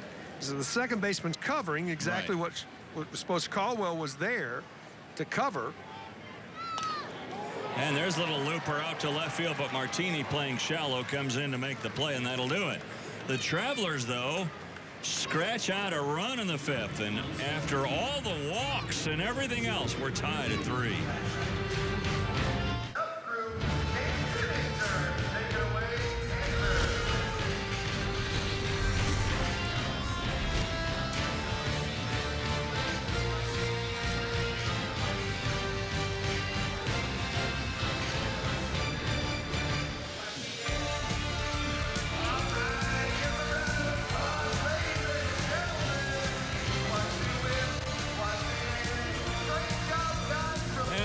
Crew tighten things up just a little bit here as we go to the 6th inning. We've seen 3 home runs in this game. We've seen a very fast guy with a rake. We've seen a good crowd on hand, 8,400 plus, on a beautiful Sunday night here in North Little Rock, Arkansas at Dickey Stevens Park. Beautiful ballpark that opened in 2007. With Keith Moreland and Ashley Bullington, I'm Dave Armstrong. So here we go to the 6th inning. And the Cardinals right now are probably kicking themselves. They've stranded 9 base runners in this game. There have been 9 walks issued by Travelers pitchers in this game, and that's a real strong point of the Travelers normally, is their pitching. Well, their pitching has let them down, but they seem to have been able to strand a lot of base runners for the Cardinals so far in this game. Now here's Tilson. He has one of those 3 home runs. A solo shot back in the 4th. Little chopper out to short. Stamets played the hop perfectly. 1 out. Well, that tells you a whole lot about a young man that can play shortstop. he realized even with Tilson running and knowing he's got good speed, got himself in such great position to throw, Dave, as he made the play. Knew he was going to get a big hop. His feet were already set. He was in the throwing motion as he secured the baseball, and that's the way you get the out right there. So he's playing the hop, and all the while, he's also getting himself set for the throw. You're not a good fielder. You can have great hands. If your feet are not good, you're not going to be a good fielder. Hazelbaker looks at strike one. Well, Eduardo Santos has come on and has pitched since the 4th inning. He retired the last batter in the 4th. Got through a rocky 5th inning without allowing a run despite walking 2. And now Hazelbaker, who is 0 for 2 with a walk in this game. Who hasn't walked in this game for the Cardinals? What a reflection off of downtown in the Marriott downtown here into the press box. I'm sure as a hitter, I hope it's not coming in that direction, because it's a heck of a reflection. It's almost blinding. Yeah. Now that you brought my attention to it, I can't see a thing. I was doing Sorry, fine. partner. I was doing fine until you made me look. Yeah, and the camera doesn't show it. It's just No. right here where we're sitting. It is. Oh, my goodness. You're going to have to tell me what happens with Hazelbaker. I can't see a thing right now. I think he swung and missed, and it's 2-2, I think. If a foul tip comes back, just duck. Okay. I'm hiding. There, that's okay. Thanks. Now even our crew here, thanks Tom, our director, Tom, our producer. This guy's just making me stare at the blinding light. Swing and a miss.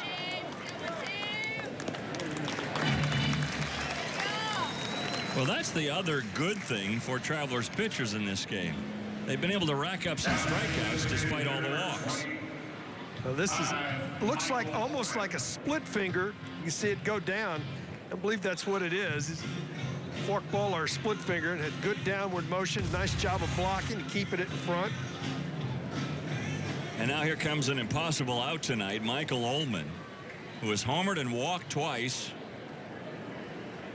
He came up with 2 out, nobody on in the 3rd inning, and drew a walk. Then Rodriguez walked. Then Martini walked. Then Patrick Wisdom walked. 4 straight walks to walk home a run in the 3rd.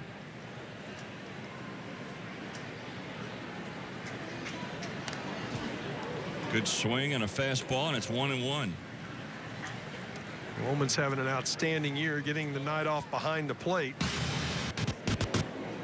See, an 11th round pick by the Baltimore Orioles. But he's having a monster year. You can see it OPS higher than that now with the homer and the walk. He scored twice in tonight's ball game.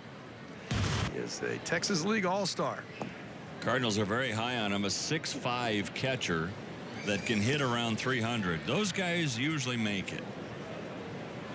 You know, you don't see big guys behind the plate. Joe Mauer, Jody Davis was another big guy behind the plate. It's tough on guys at Carlton Fisk, Bob Boone. Those are big, Perez tall. now with the Royals. Yeah, big men. It's difficult sometimes on guys that are taller in stature to make sure they give good signs, and tough on their body a little more because they have more, quite frankly, they have more vulnerable spots that are open to get hit with the foul tips and stuff. A lot harder to get up out of the crouch, too. Well, it is, but you know, these guys are in wonderful shape. Yeah. Down in the dirt now, 3 balls and 2 strikes to the walking machine, Michael Ullman. Just does a good job of understanding the strike zone.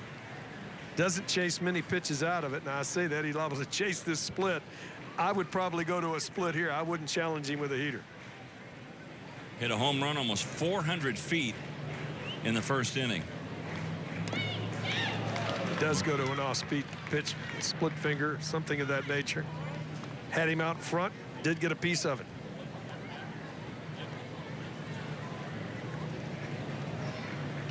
Santos has struck out 3 in 2 innings of work. He's also walked 2. Ellis struck out 4, but walked 7.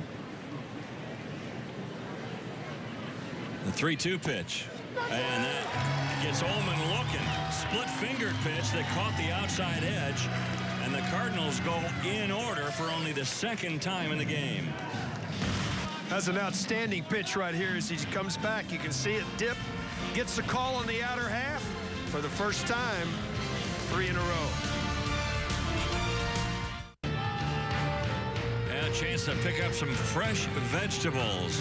All part of our Sunday showcase here from North Little Rock, showcasing minor league baseball and fresh produce and flowers. Nothing like those a farmer's fresh tomatoes, market. and they look good. Mm-hmm.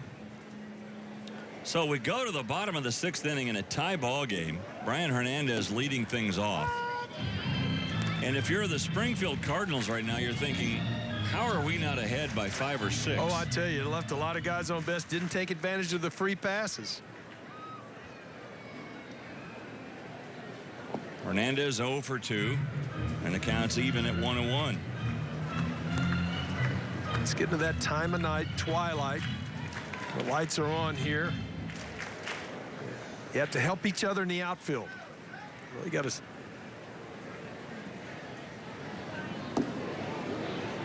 So many times that players wait till the last minute and say, I don't know where it is. You got to be pointing and going to help right away. And if you don't see it, the quicker you can notify one of your teammates or let your teammates know, the better chance you got to get in the out. Yeah, this high sky makes it tough. There's no background. Yeah, I would much rather have a cloud or two up there as a player, no question. There's strike 3 to Brian Hernandez. We haven't heard from Ashley Bullington in a while. Ashley, where are you? Hi, guys. I'm here with some smaller Arkansas Trav fans. One of our favorite things about the minor leagues are the promotions. And tonight, the Travs are giving away 750 bobbleheads to for the first guys walking through the doors. Guys, we've got everything down here. The Royals, Dave, I know that you and I are Royals fans since we live in Kansas City. We've got the Giants, the Braves, the Yankees, and I think there's a Cubs and a Rangers one running around too. One of the best things that take home. Dave, back up to you. Well, while they were bobbling along over there, Hazelbaker does just what I said. You have a short fence, and he robs Blake Galen of a home run. As Galen makes a nice swing, you watch Galen, as soon as he hits it, he thinks he's got it. But Hazelbaker does a nice job, checks the wall, finds it with his hand, goes up, leaps, brings it back in. That's one of those where you go, oh, I thought I had enough of it to get out of here. Hit it right into the teeth of the traffic. It's blowing from right to left. It stayed in the park. But that young man's a nice catch. So Hazelbaker robs Galen of a home run, and it remains 3-3. Now Ray Willie Gomez, he's 1 for 1, a walk, a run scored, and now he's 2 for 2, 2 base hits in the game. So good night for Ray Willie Gomez.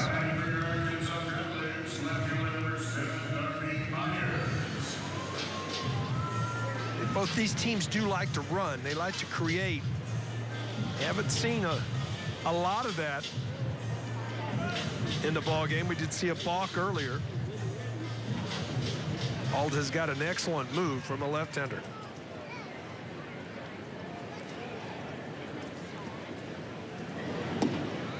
Strike 1 to Darby Myers. Darby's 0 for 2.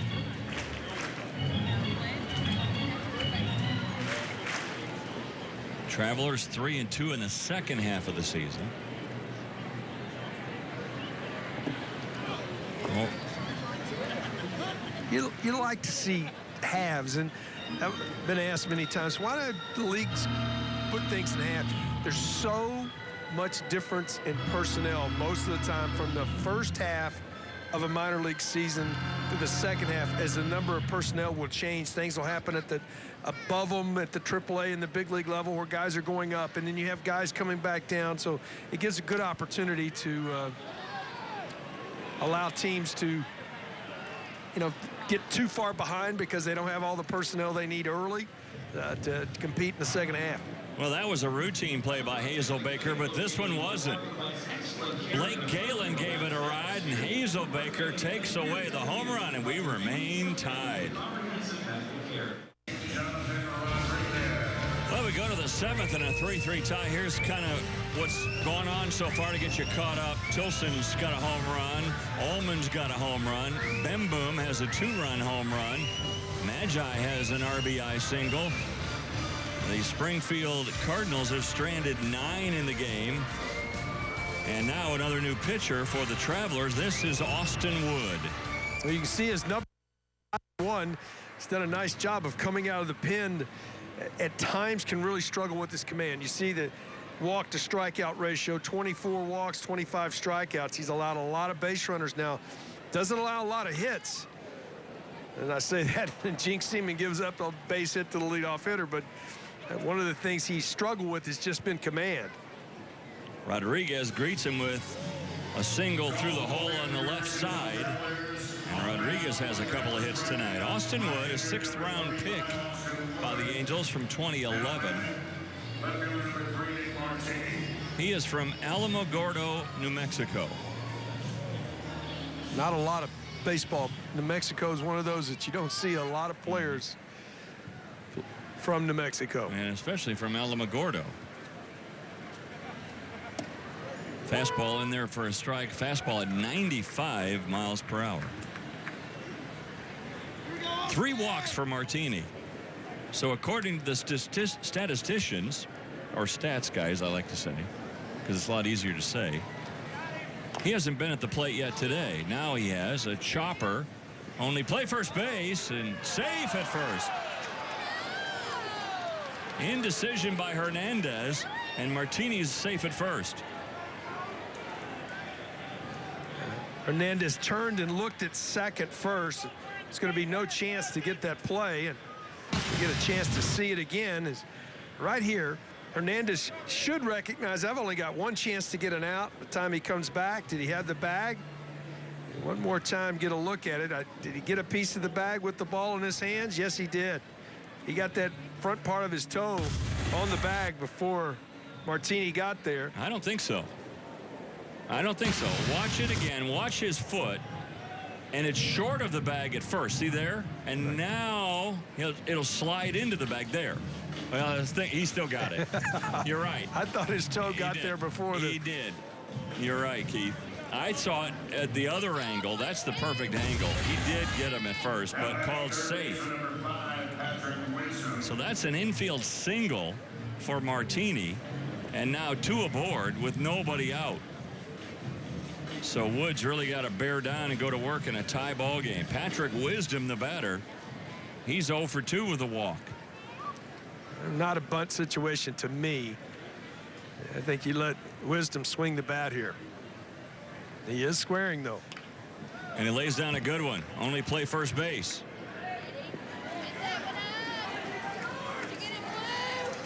So the runners go to second and third with 1 out. You know, that has something to do with who manages and what the Angels do as an organization. Mike Socha was a National League player and a good one for the Dodgers for a long time, and he's the one guy in the American League that uses the sacrifice bunt. So I'm sure that they pass that down. Hey, we're going to do this. You're going to do it all the way up where you're used to doing it. And did a nice job, did Wisdom, to get the bunt down. So now Caldwell with the infield pulled in. Caldwell 0 for 3 in the game. Man, a good slider in there for strike 1. Well, it's strikeout time. If you've got it in your repertoire as a pitcher, this is when you need it. You got an open base. You can try to see if you can get Caldwell to go outside the zone.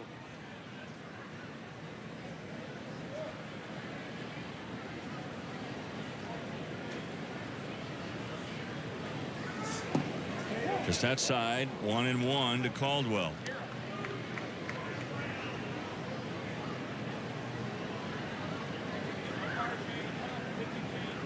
I would come back with the slider here or off the plate in with the fastball.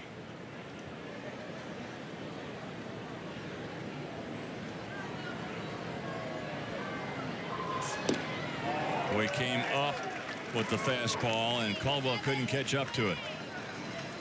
Ooh, I don't change much right there. That showed me that he hadn't been able to turn up the volume on it yet. I'm going to let it go right here. Again, over the plate, above the letters.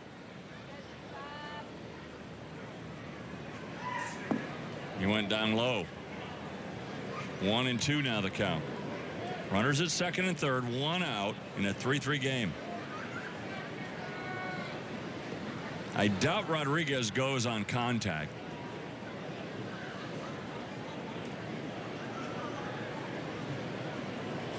He's the runner at third. 2-2 pitch is way inside now. 3-2. After the 1-1 pitch that was a strike, swing and miss on the high fastball, he hasn't been close. You still got to be close enough to allow the hitter to think it's a strike. Right.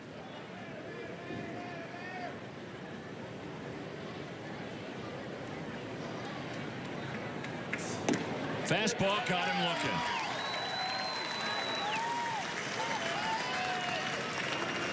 That's some giddy up right there. Perfect location, comes right back. I mean, that's knee-high outside corner at 95. As a hitter, you're not going to do much with that. He was trying to check, trying to swing. Just not much you can do right there. So we've talked about the walks issued by the Traveler pitchers, but they've also struck out 9 in this game. And a lot of them with good guys in scoring position. The Cardinals have really struggled in that department. So Valera comes up. He's 0 for 2 with a walk. And now the infield can go back into normal depth with 2 out.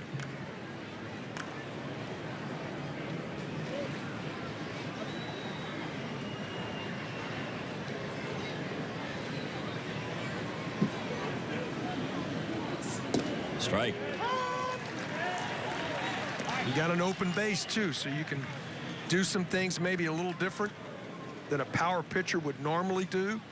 And normally in this situation, he'd probably be coming after him with his good fastball, but he can mix in his breaking ball here with the open base. Goes outside with a fastball.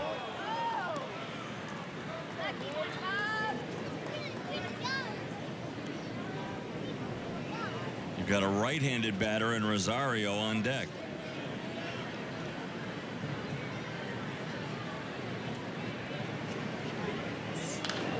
Fouled out of play.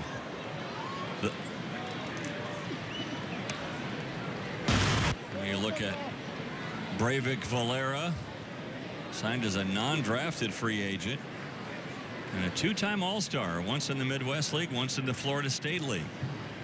Ranked as the 13th best prospect in the Cardinal organization.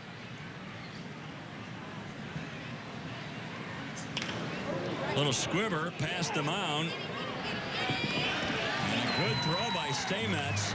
And the Cardinals leave 2 more in scoring position. They've stranded 11 now in the game, and we remain tied at 3. You're watching Sunday Night Showcase on ASN. Under a big, beautiful, moonlit sky, 3-3 ball game here as we go to the bottom of the 7th inning. And you go back to the first inning and recap our scoring as Ullman just puts a charge in one. This is a titanic home run. And the Cardinals jump out to a 1-0 lead in the second. Comes back, Boombach comes right back with a 2-run homer. And the Travelers jump out 2-1. And then coming right back as Tinzel leaves the ballpark. Theory of the night, Dave, as you can tell, ball has been leaving the park all night long. It really has. Then in the 5th, a base hit here with a play at the plate. Martini with the opportunity. Ball hits the runner. And that's why we're tied at 3 as we go to the home half of the 7th. So 7th inning stretch time here at beautiful Dickey Stevens Park in North Little Rock. And we go to the bottom of the 7th in a 3-3 game. These two teams have gotten their runs in different ways. And you look now at Nazario as he comes out of the bullpen after Kyle Hall really did a good job through 6 innings. He did a nice job tonight, too. He mixed his pitches well. He gave up the 2-run homer to a left-handed hitter. I think that was the one thing he'll probably look back. He's going to get a no decision. As now the game in the hands of the bullpens on both sides. And Nazario, you can see his numbers there. He struggled at times again with his command. But he's done a nice job of getting the strikeout. He's been a guy that's been really tough on left-handed hitters. And he's probably on for a full inning here as he will face the 8, 9, and 1 spots in the order for the Travelers, as they will have 2 left-handed hitters out of the 3 that were due to come to the plate here in the home half of the 7th. Ideen Nazario from Miami, Florida, picked up in 2010 in the 30th round of the draft. Ben Boom has a home run tonight. He's 1 for 2, a 2-run homer, his 3rd home run of the year.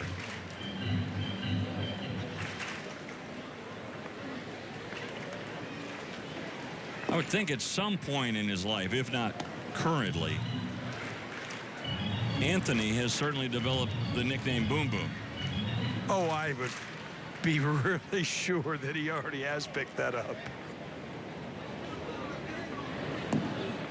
Little sidearm action from Nazario. And he's wide of the target and makes it 2-1. 2 breaking balls and a fastball to start the at-bat.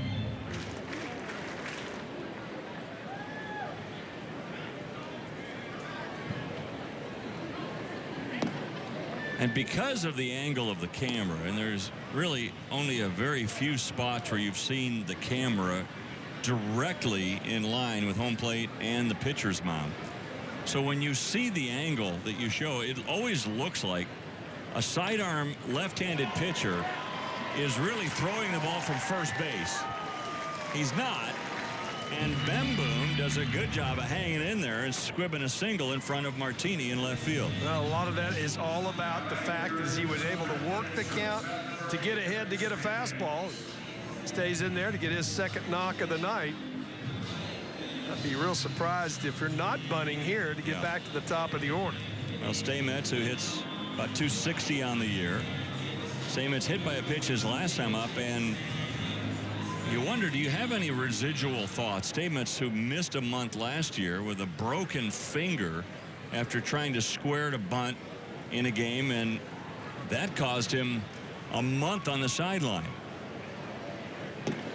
Got to hang in there against it, and he pulls the bat back thinking it was a ball, and it's strike 1. Well, the other part of that is you learn how to get your hand off of the bat. In that scenario, get your hand behind it. Yeah. Yeah, you never wrap the bat with your hand. You always get the knuckles behind it. Protect your hand.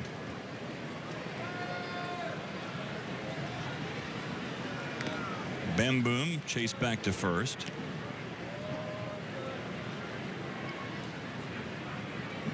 Boy, it was great visiting with Russ Meeks, the president of the Travelers, earlier, and talking about the great history of baseball here in North Little Rock.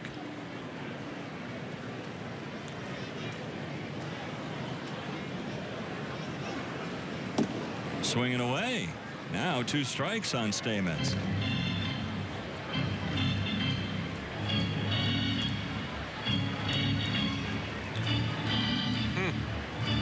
Wouldn't surprise me if he bunts with 2 strikes. I mean, swing 1-0 and then bunt with 2. Okay. Yeah, we'll see. Oh, he faked like he was going to bunt. And then trying to. Yeah, you see the Dickey brother, of course, Bill Dickey, Hall of Fame catcher with the New York Yankees. And then Skeeter Dickey, his younger brother, with Boston.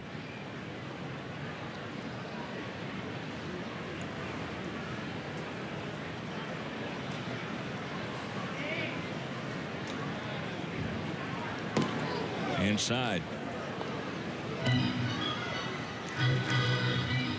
There's some of the great photos here of the old Little Rock teams. Of course, that was when they were with the Cardinal organization. Ferguson Jenkins there. Swing and a miss, and down goes Stamets. So a big strikeout for Nazario and an empty at bat for Stamets. And that points out one of the things you've been talking about, Keith. To get there, you've got to be productive in this spot. And productive could have been just a sac bunt. That, a sac bunt, get him over any way you can. Right. He's just outstanding defensively. He's just got to find a way to keep maturing and become more of a productive hitter, more of a productive offensive player. It doesn't necessarily come across as batting average sometimes as much as it does helping your team offensively. Ben Boom at first, 1 out. Johnson 0 for 3 in the game, but he scored a run in the 5th.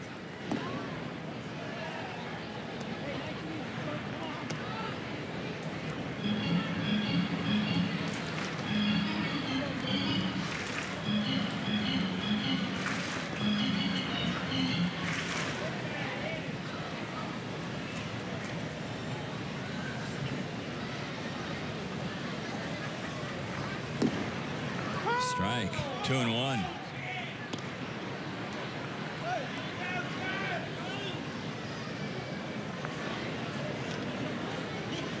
Cardinals got a home run in the first. Trav's got a 2-run homer in the second. And then a walk coming home on 4 straight walks in the third for the Cardinals. A home run in the fourth. And then the Travelers answered by scratching home a run in the 5th, and Sherman Johnson scored that run. And Sherman also talks about getting more patient.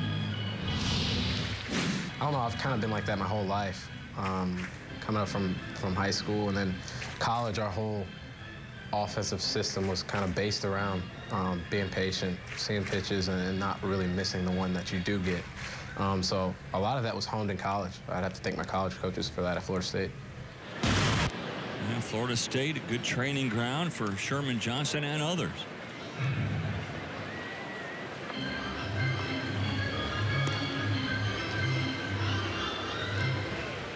And you see, he doesn't strike out much.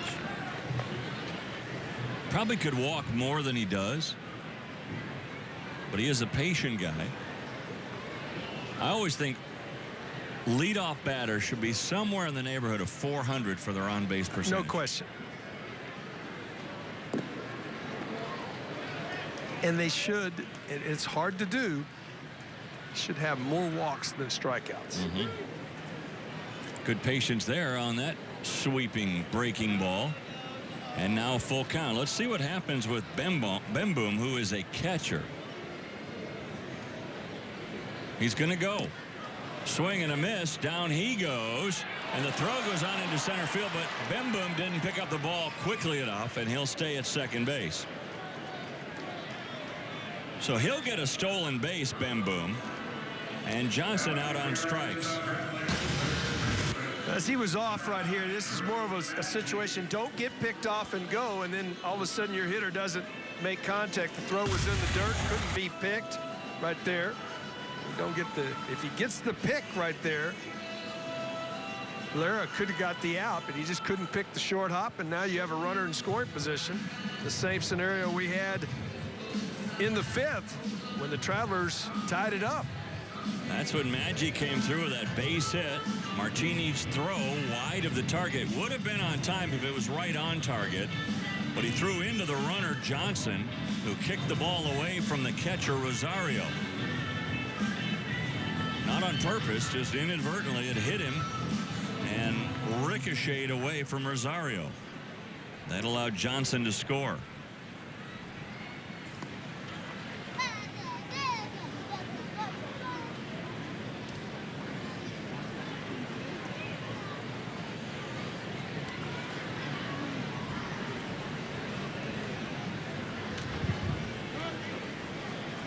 You got the first time with a runner at second base. It's one of those scenarios where you got to make sure you can know what sign you're using. You don't want anybody crossed up in this scenario. And I love how in today's world everybody covers their face. I guess everybody reads lips. I can't even imagine that as a player that I would be staring out to see if I could pick up what they were saying. But you can't anymore because everybody puts their glove over their face.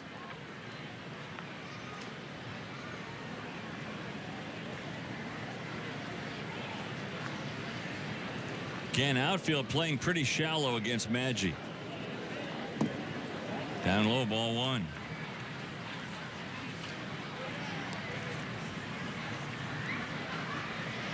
Maggi is a guy that a lot of Razorback fans remember well.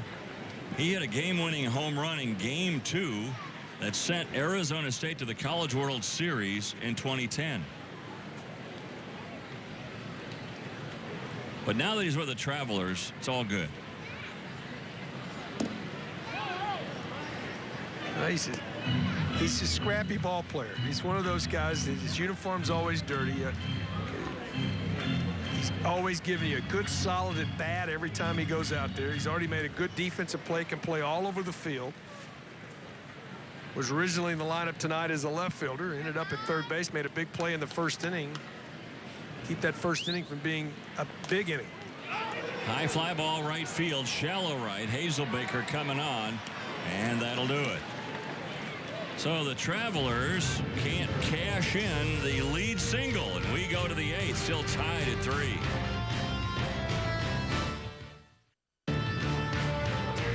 Well, Keith and I will be heading down to that souvenir shop right after the game. It's the Sunday Showcase on the American Sports Network. I'd love to have an Arkansas Travelers cap, because I'm a traveler from Arkansas. But you're traveling this week in Arkansas. That's right. Well, Austin Wood will face Alberto Rosario to start this inning off, and then Charlie Tilson, and then Hazelbaker. Rosario 0 for 3 in the game.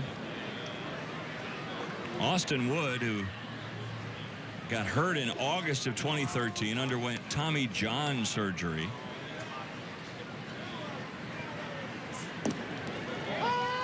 Hasn't hurt his velocity any. Tell you what, it's nice, smooth, and easy right there. Consistent strikes. Off the end of the bat. Stamets makes it look easy. 1 out in the 8th.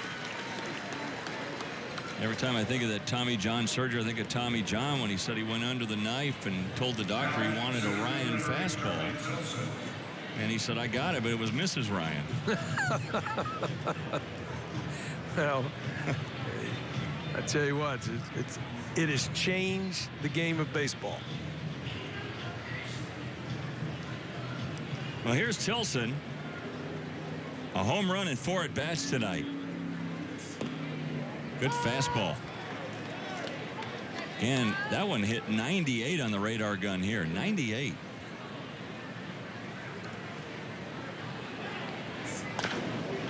Sharply hit, but foul. That slider at 87. Here's Tilson's homer in the 4th. He turns on the ball down and in and really puts a charge into it. More of a line drive than a towering home run. His 3rd homer of the year.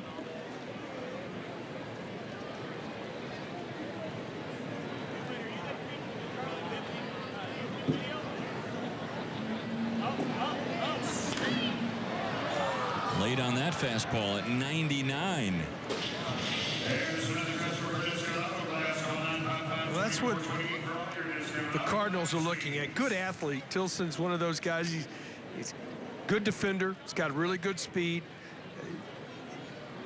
His next move to move up the ladder is to be more consistent offensively. Just do the things he needs to do. See more pitches. Again, hitting the ball in the ballpark is, showing some more power, some more slugging percentage. Well, you want it all, don't you? Well, there's 750 jobs at the next level. Yeah. You want to be the 750. It's an exclusive country club. And to get there, you've got to be consistent. You've got to be able to do a lot of different things to help your club win.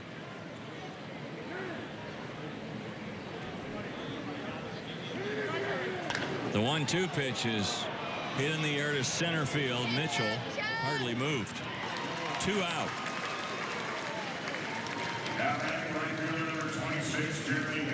And the separation between that elite 750 and the others that are out playing across the world is very small. Very small. And that's why that consistency gives you a better opportunity to get there. And I think that's what makes watching minor league ball so fun. I mean, it's not like you're watching, a bunch of scrubs out here. These guys are good. Really good. That's why 42 million people came to the ballpark last night in the minor leagues. Here's Hazelbaker. He is 0 for 3 with a walk. And late on that swing on another 99-mile-per-hour heater. And, man, I'll tell you what, Austin Wood is dialing it up right now. Well, he's smooth and easy. We talked about it. There have been times when he has struggled with command, but not tonight. Been pretty much on target. He's going to try to climb the ladder here with a fastball. Chopped off the plate. No real play. Infield single for Hazelbaker. And all 3 hits by the Cardinals against Wood have all been kind of weakly hit. So when the powers that be in the Cardinal organization look at this, they look beyond, okay, he gave up 3 hits. They look beyond the stats, then they go, what kind of hits were they? Oh, no doubt about it. I mean, that goes in a report each night. The important part of that, though, is he was 0-2. They were looking to climb the ladder with the fastball. He threw it down in the zone. I mean, it was right down the middle. Right. You got to hit your spots. So here's Ullman now. He's been a tough out. And there goes Hazelbaker. He's got another stolen base. What is he now, 16 for 16? 2 tonight. This tag tried to come down right on top. Just tried to come right down on top of it as Johnson tried to slap it. Pitches down. Throw down to second. Watch this tag. He comes right down on the helmet right there. Ooh, that hurt his hand. Knocked the ball loose. Don't think he was going to get the out even if he holds on to it, but Johnson's left hand really came down right on top of that helmet. Yeah, he's kind of holding that glove hand a little bit. It had to sting. 1-0 the count now to Ullman. A little bit low, 2-0. Ullman homered in the first, walked in the third and scored, walked in the fourth, and then struck out looking in the sixth.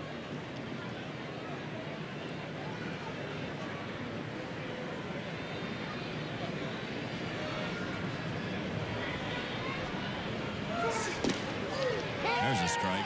That's unhittable right there. 95 knee-high weight. Now that's what sliding does. You can see the sliding shorts underneath it. He's going to need a new uniform tomorrow. Good thing it's the All-Star break. Gives the seamstress some time to work. Although that might be beyond any kind of sewing repairs. That might go into recycling. Yeah. That's what they call air conditioning. Homemade.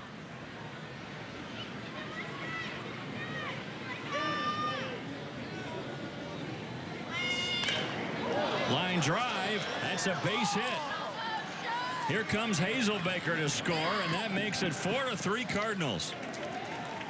Ullman has 2 RBIs and a run scored in this game. How important is it to throw strikes? Fell behind 3-1. He's not setting on fastball here. He's setting on a breaking ball. Just a really nice approach by Ullman. It's almost like he knew he was not going to get a heater and stayed inside it. Really nice job of keeping his hands inside. And boy, Hazelbaker got very close to missing the bag at third base. Just caught the inside corner of the bag. That was sharply hit. The other singles that Wood has given up were not well hit. That one was by Ullman. It goes back to missing your 0-2 spot, giving up the infield single. Yep. Now Rodriguez. He's 2 for 3 on the night with a walk. High foul ball out of play.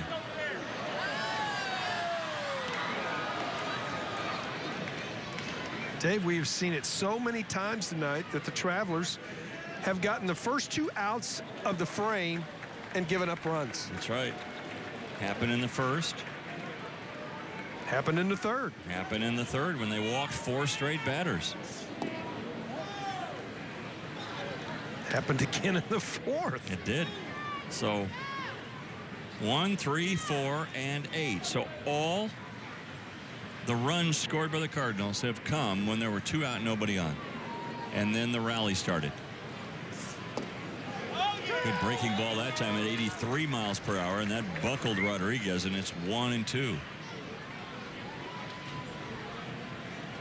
That's amazing. Plus, on top of it all, they've stranded 11 base runners.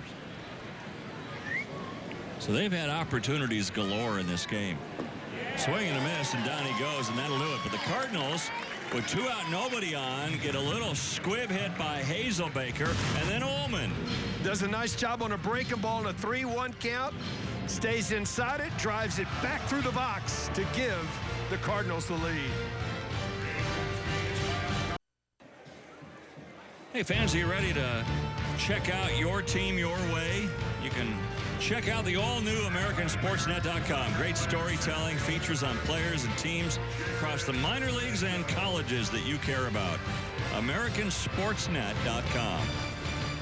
With Keith Moreland, I'm Dave Armstrong. Ashley Bullington also alongside. When we go to the bottom of the 8th, the Travelers have been playing from behind pretty much the entire game. Jared Mitchell will lead things off. Foul ball out of play. They go to the bullpen again, do the Cardinals, to get Chris Thomas, the right-hander. And a guy going to the All-Star game, Chris Thomas. Absolutely. He's really done a nice job. Only allowed 34 hits, Dave, in 43 innings of work. He's got a whip of less than 1. So he doesn't allow many base runners.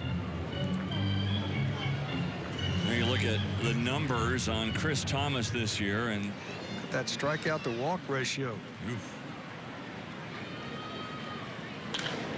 Mitchell sends this one into deep left field. Racing into the corner is Martini with a nice grab. Well, Martini would make that play right in front of the Tito's bottle out there. They did a nice job of getting a jump. You don't anticipate the left-hander going that way. Did a nice job. Saw him check, see where he was, knew he had enough room. Able to come down right before foul territory. You don't see many left fielders able to range that far, come up with that play, especially with a left-handed hitter. Because you're leaning a little bit to left center thinking that he's not going to hit one down the left field line. See, I know that some announcers somewhere at some time, when Martini gets shaken up by a pitch or whatever, they're going to say, there's Martini shaken, not stirred. You're right, by Tito's. Here's Hernandez. Just a little bit high. Hernandez picked up by the Angels in the 27th round out of UC Irvine. 0 for 3 in this game. An exaggerated open stance. And then he steps toward the pitcher and rips it foul. Thomas got away with a mistake upstairs right there. I don't know why, but I think if I hit, I'd use this approach. The wide open stance and then step toward the box. You know what? It is a great way to be able to see the baseball. Right. I think you get a better deal. But you have a tendency to go from open to open and you lose your power. Okay. You've got to make sure that you get it closed back up, get that load back up where you can explode on the baseball. And maybe because of the big step, do you also get fooled every now and then on breaking pitches? Well, sometimes you do. If you have a big movement and a high leg kick with it especially. You know, that's why it's such an incredible game that there's no one particular way you can do anything in the game of baseball. Yeah. That's for sure. Now Blake Galen. Galen robbed of a home run in the 6th inning. Remember the catch that Hazelbaker made up over the wall.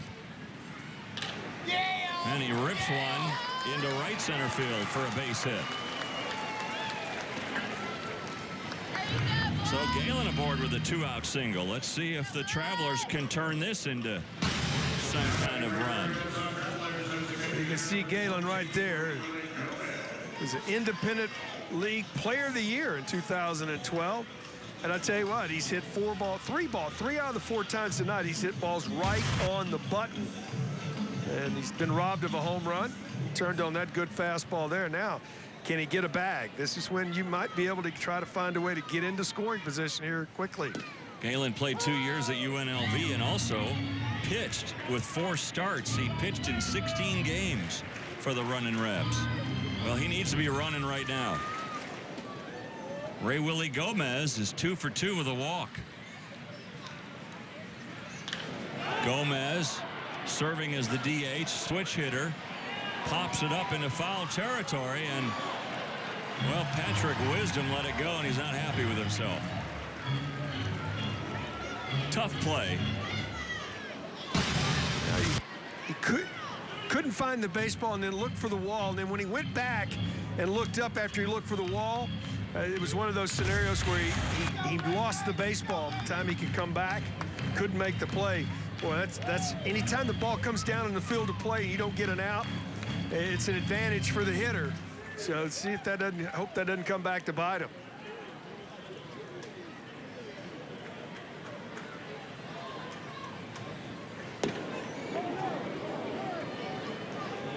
It's not going to be an easy play, but a makeable play. Yeah.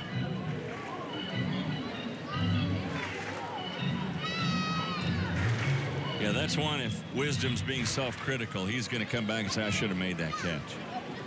Tough play, though. And there goes the runner. He picked a great pitch to go on and is still gunned down by Rosario. Wow, Galen, good job. Great pitch to go on, but there's Rosario. Rosario does a great job of coming up with a throw, and this is a perfect throw. The only way he gets him is to be perfect. Got to run sometimes, especially when you're down 1 and 2 outs, and Blake Galen takes off right here. He thinks he's got the bag stolen. A perfect throw gets him, but this is what you have to do. Off one knee, come up, look down, not just reaction. Yes, sir. Sit down. And now a new pitcher, Greg Malley, who comes in with his 7th appearance of the year. Malley, a guy selected by the Angels in the 15th round of the 2014 draft out of UC Santa Barbara. Well, you can see his numbers. He's just been promoted. A left-hander that's come in and really done a nice job. He's only allowed a couple of base runners and 5 2/3 innings of work. He needs to get this first out for sure. You cannot be going to the bottom of the ninth chasing more than one. So the leadoff hitters are always important. Already dawning for the Travelers. They're 0-24 this year when trailing after 8 innings.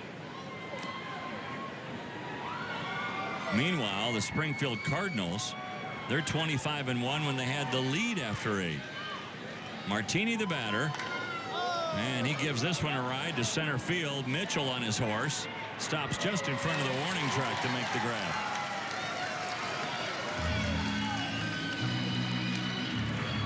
When you fall behind 2-0, it negates the lefty-lefty matchup. Got away with it there. Martini hit that ball right on the button, but through the deepest part of the park. So 1 out, and now Patrick Wisdom the batter. Be careful here. Wisdom 0 for 2, a walk and a sacrifice.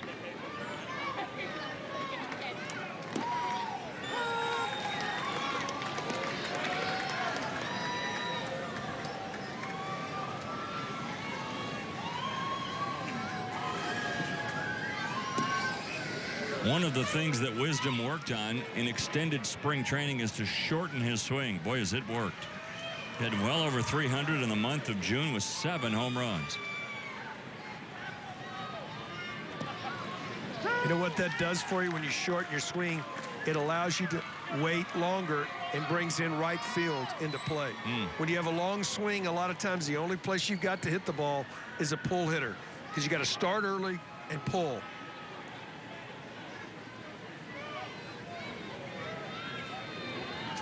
You know, a lot of times, and I'm not sure this is the case of Patrick Wisdom, but a lot of times it takes a hitter going 1 for 23 to really get their attention as a coaching staff, to where you can say, all right, what do you want to do now?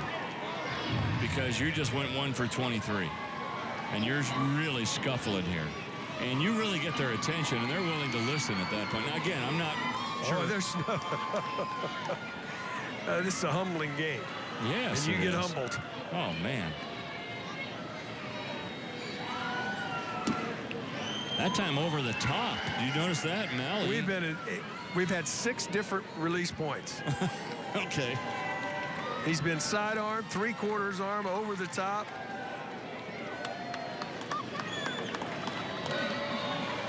That was sort of 3/4, wasn't it? A little more over And the it top. is max effort. Body parts are going all over the place. His body's spinning around the mound. Not in very good fielding position, but difficult to pick the ball up out of his hands. Well, at UC Santa Barbara, he was a freshman All-American. And he ties up Wisdom.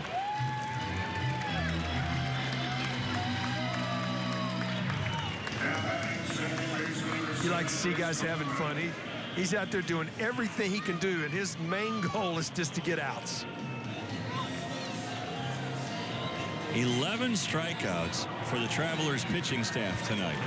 Well, they about got that many walks, though. Almost. Yep, 9 walks. 11 strikeouts.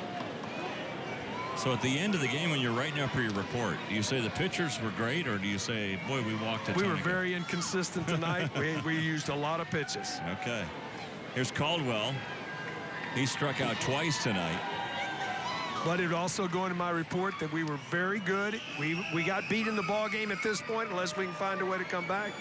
We were very good, though, with runners in scoring position on the mound. We competed.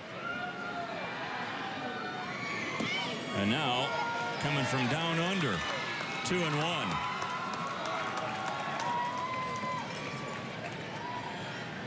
I think you could come back with that again and again. Caldwell really, it looked like he wanted no part of that. Now 3-1, though.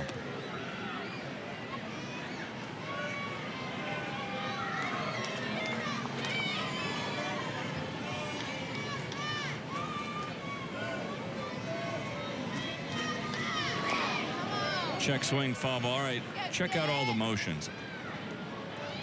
Well, you've got normal 3/4 delivery. Then you've got right over the top fastball. And then you got from down under fastball. And then back to a 3/4 delivery. And then Caldwell did a good job of hanging in there against one from down under. So a 2-out single. Here we go again with the Cardinals. They're 2-out kings in this game. They have been outstanding. If you're going to drop down in a lefty-lefty matchup, you've heard me say it before, Dave, cannot leave the ball middle of the plate in, because the hitter is bailing to that direction. You've got to go to the outer half of the plate to get the out. All 4 runs for the Cardinals in this game have come with 2 out. Not only that, but with 2 out and nobody on. The batter now is Valera.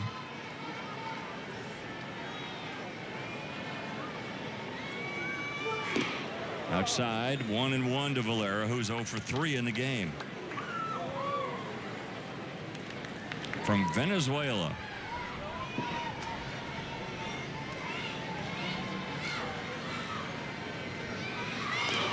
Fouled out of play. You know, they have a roof here, and the ball a lot of times will carry him back off of that roof on a foul ball. Back into the field of play. Yeah, so the fans are always alert to those balls bouncing back off the awning. Fouled straight back. It's still 1-2.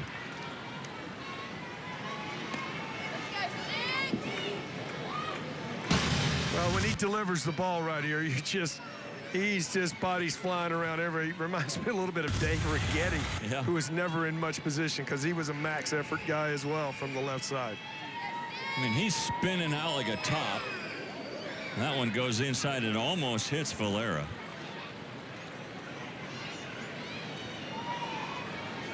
You almost worry a little bit about how could he stand up? Is he going to be able to stand up over time? High pop foul. This will find the seats.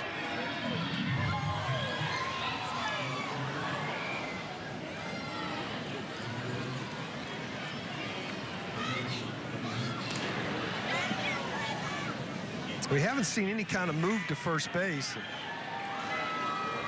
If you're Caldwell, not a bad time to maybe sneak into scoring position. There we go, thinking right along. You know, you just They're sit out listening to you. Well, you just start looking. You know, this guy's seen about 8 pitches, and we haven't tried to steal yet.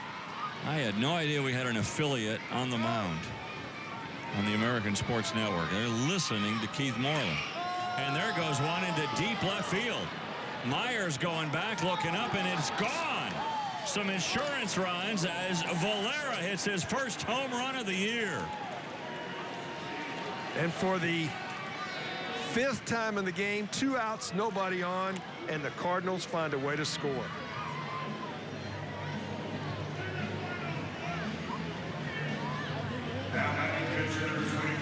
So 2 more insurance runs, and Valera gave this a ride. A slider that didn't break. It stayed right in the middle of the plate, and he put a charge into it, and this ball got out of here easily, too. It's that back wall. Wow. 3 home runs for the Cardinals. Another home run for the Travelers. You hit that first one of the year, you're going to take some razzing in the dugout. That's amazing. All 6 runs with 2 out and nobody on. That's it. You just don't see that very often. That's one of the things as a pitching coach you're always teaching. You talk about men. You talk to this staff tonight. If you were talking to the pitching staff of the Travelers, is you go out and get 2 quick outs. You got to find a way to push through and get that 3rd out of the inning. Well, there's the 3rd out, but it comes a batter too late. 2 more insurance runs for the Cardinals, and it's 6-3 going to the bottom of the 9th.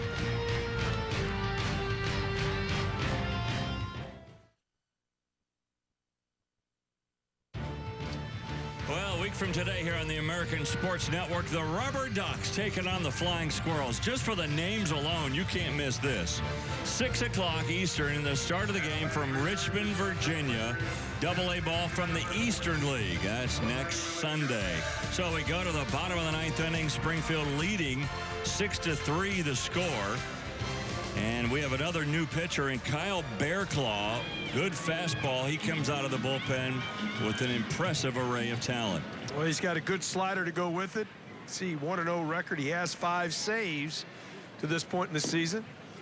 95, 96 mile an hour heater to go with a good hard slider. One of 8 All-Stars on this Cardinal team. They're all heading to Corpus Christi after the game. The rest of the guys get a couple of day break. Look at that, 97 now for Bearclaw.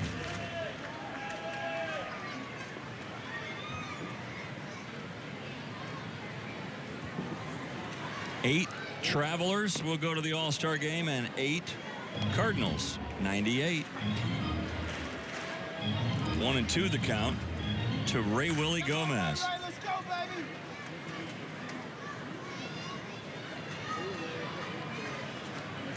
Gomez 2 for 2 with a walk. Whoa.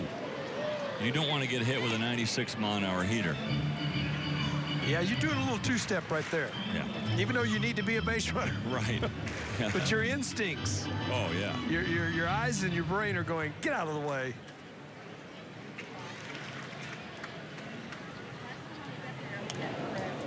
Sprayed foul into the crowd. He is burning up the radar gun. Everything has been 96 or above.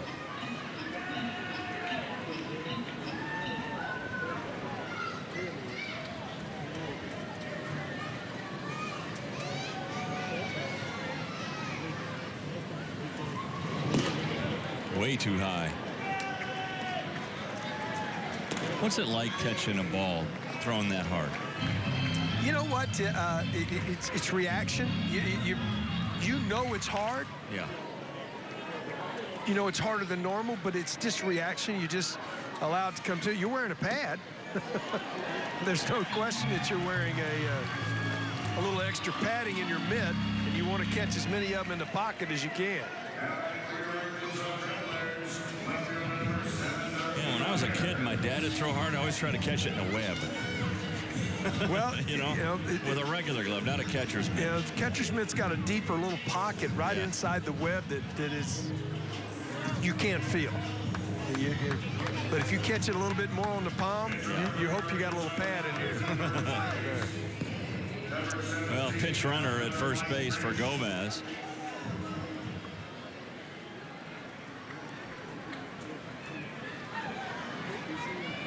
That's Mike Fish now running. So Darby Myers comes up. He's 0 for 3 in the game. Strike one called to Myers.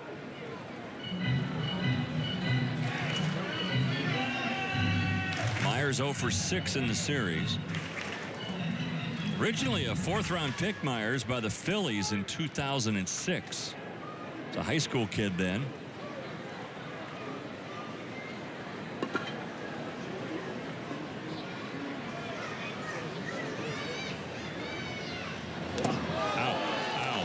That was 97, by the way. So a walk and a hit batsman, and guess what? Tying run comes to the plate. This ball just runs in. There's not much time to get out of the way, and that hurt. I guarantee there'll be some ice on that. He didn't rub it, but there'll be some ice on that after the game tonight. Catch you right up on top of the elbow, and you can feel that. Well, guess who comes to the plate? Bim Boom. And he had a 2-run homer in the second. Well, Bunt's gone with the 3-run lead, so he'll be swinging the bat here, but probably taking a strike. Well, you think back to those insurance runs, which at the time didn't think the Cardinals needed. Now they need every one of them.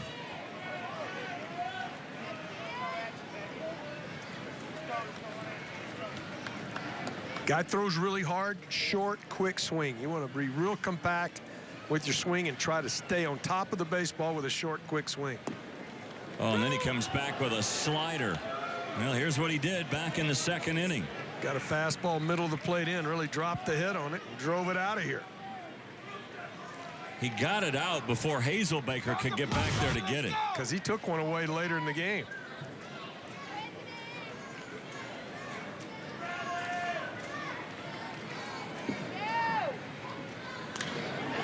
Hit sharply on the ground to the first baseman, Rodriguez. He'll go to second for the force there. That's all they'll get. 1 out, and the runners now will be at the corners. Now, Rodriguez will learn. You're playing first in this game. Know the scenario. Yes, the ball was hit pretty crisply, and yes, you'd like to keep a runner out of scoring position. But first and foremost on that play as a first baseman, I want an out. Yes. So, that's one of those where that throw just almost got away right there. Does get the out on the 3-6 putout, but more importantly, get the out. So now Eric Stamets hit by a pitch back in the 5th inning, 0 for 2 in the game. And a bouncer up the middle, tipped by the pitcher, and now no play. Yes, out at first. What a play by Caldwell, the second baseman. A run scores on the play, but that's a huge play by Caldwell. Nice stretch at the end as well, but Caldwell with a real nice job. You can see this right off of the glove, and he comes in, didn't panic, turns, squares his shoulder, and a good stretch right there at the end, just to get him by a half a step. That's a big out. Does drive in a run, but that's a huge out. I thought Caldwell was just going to stick that ball in his hip pocket, but he makes a strong, accurate throw. Stamets is gone, and you're right, that's a huge out, because now there are 2 out. You don't really care about the runner at second base, Bembu. The guy you're worried about is this guy, Sherman Johnson. He's the tying run. If you don't get the out, now the tying run would be at first, and the winning run would be at the plate. Yes.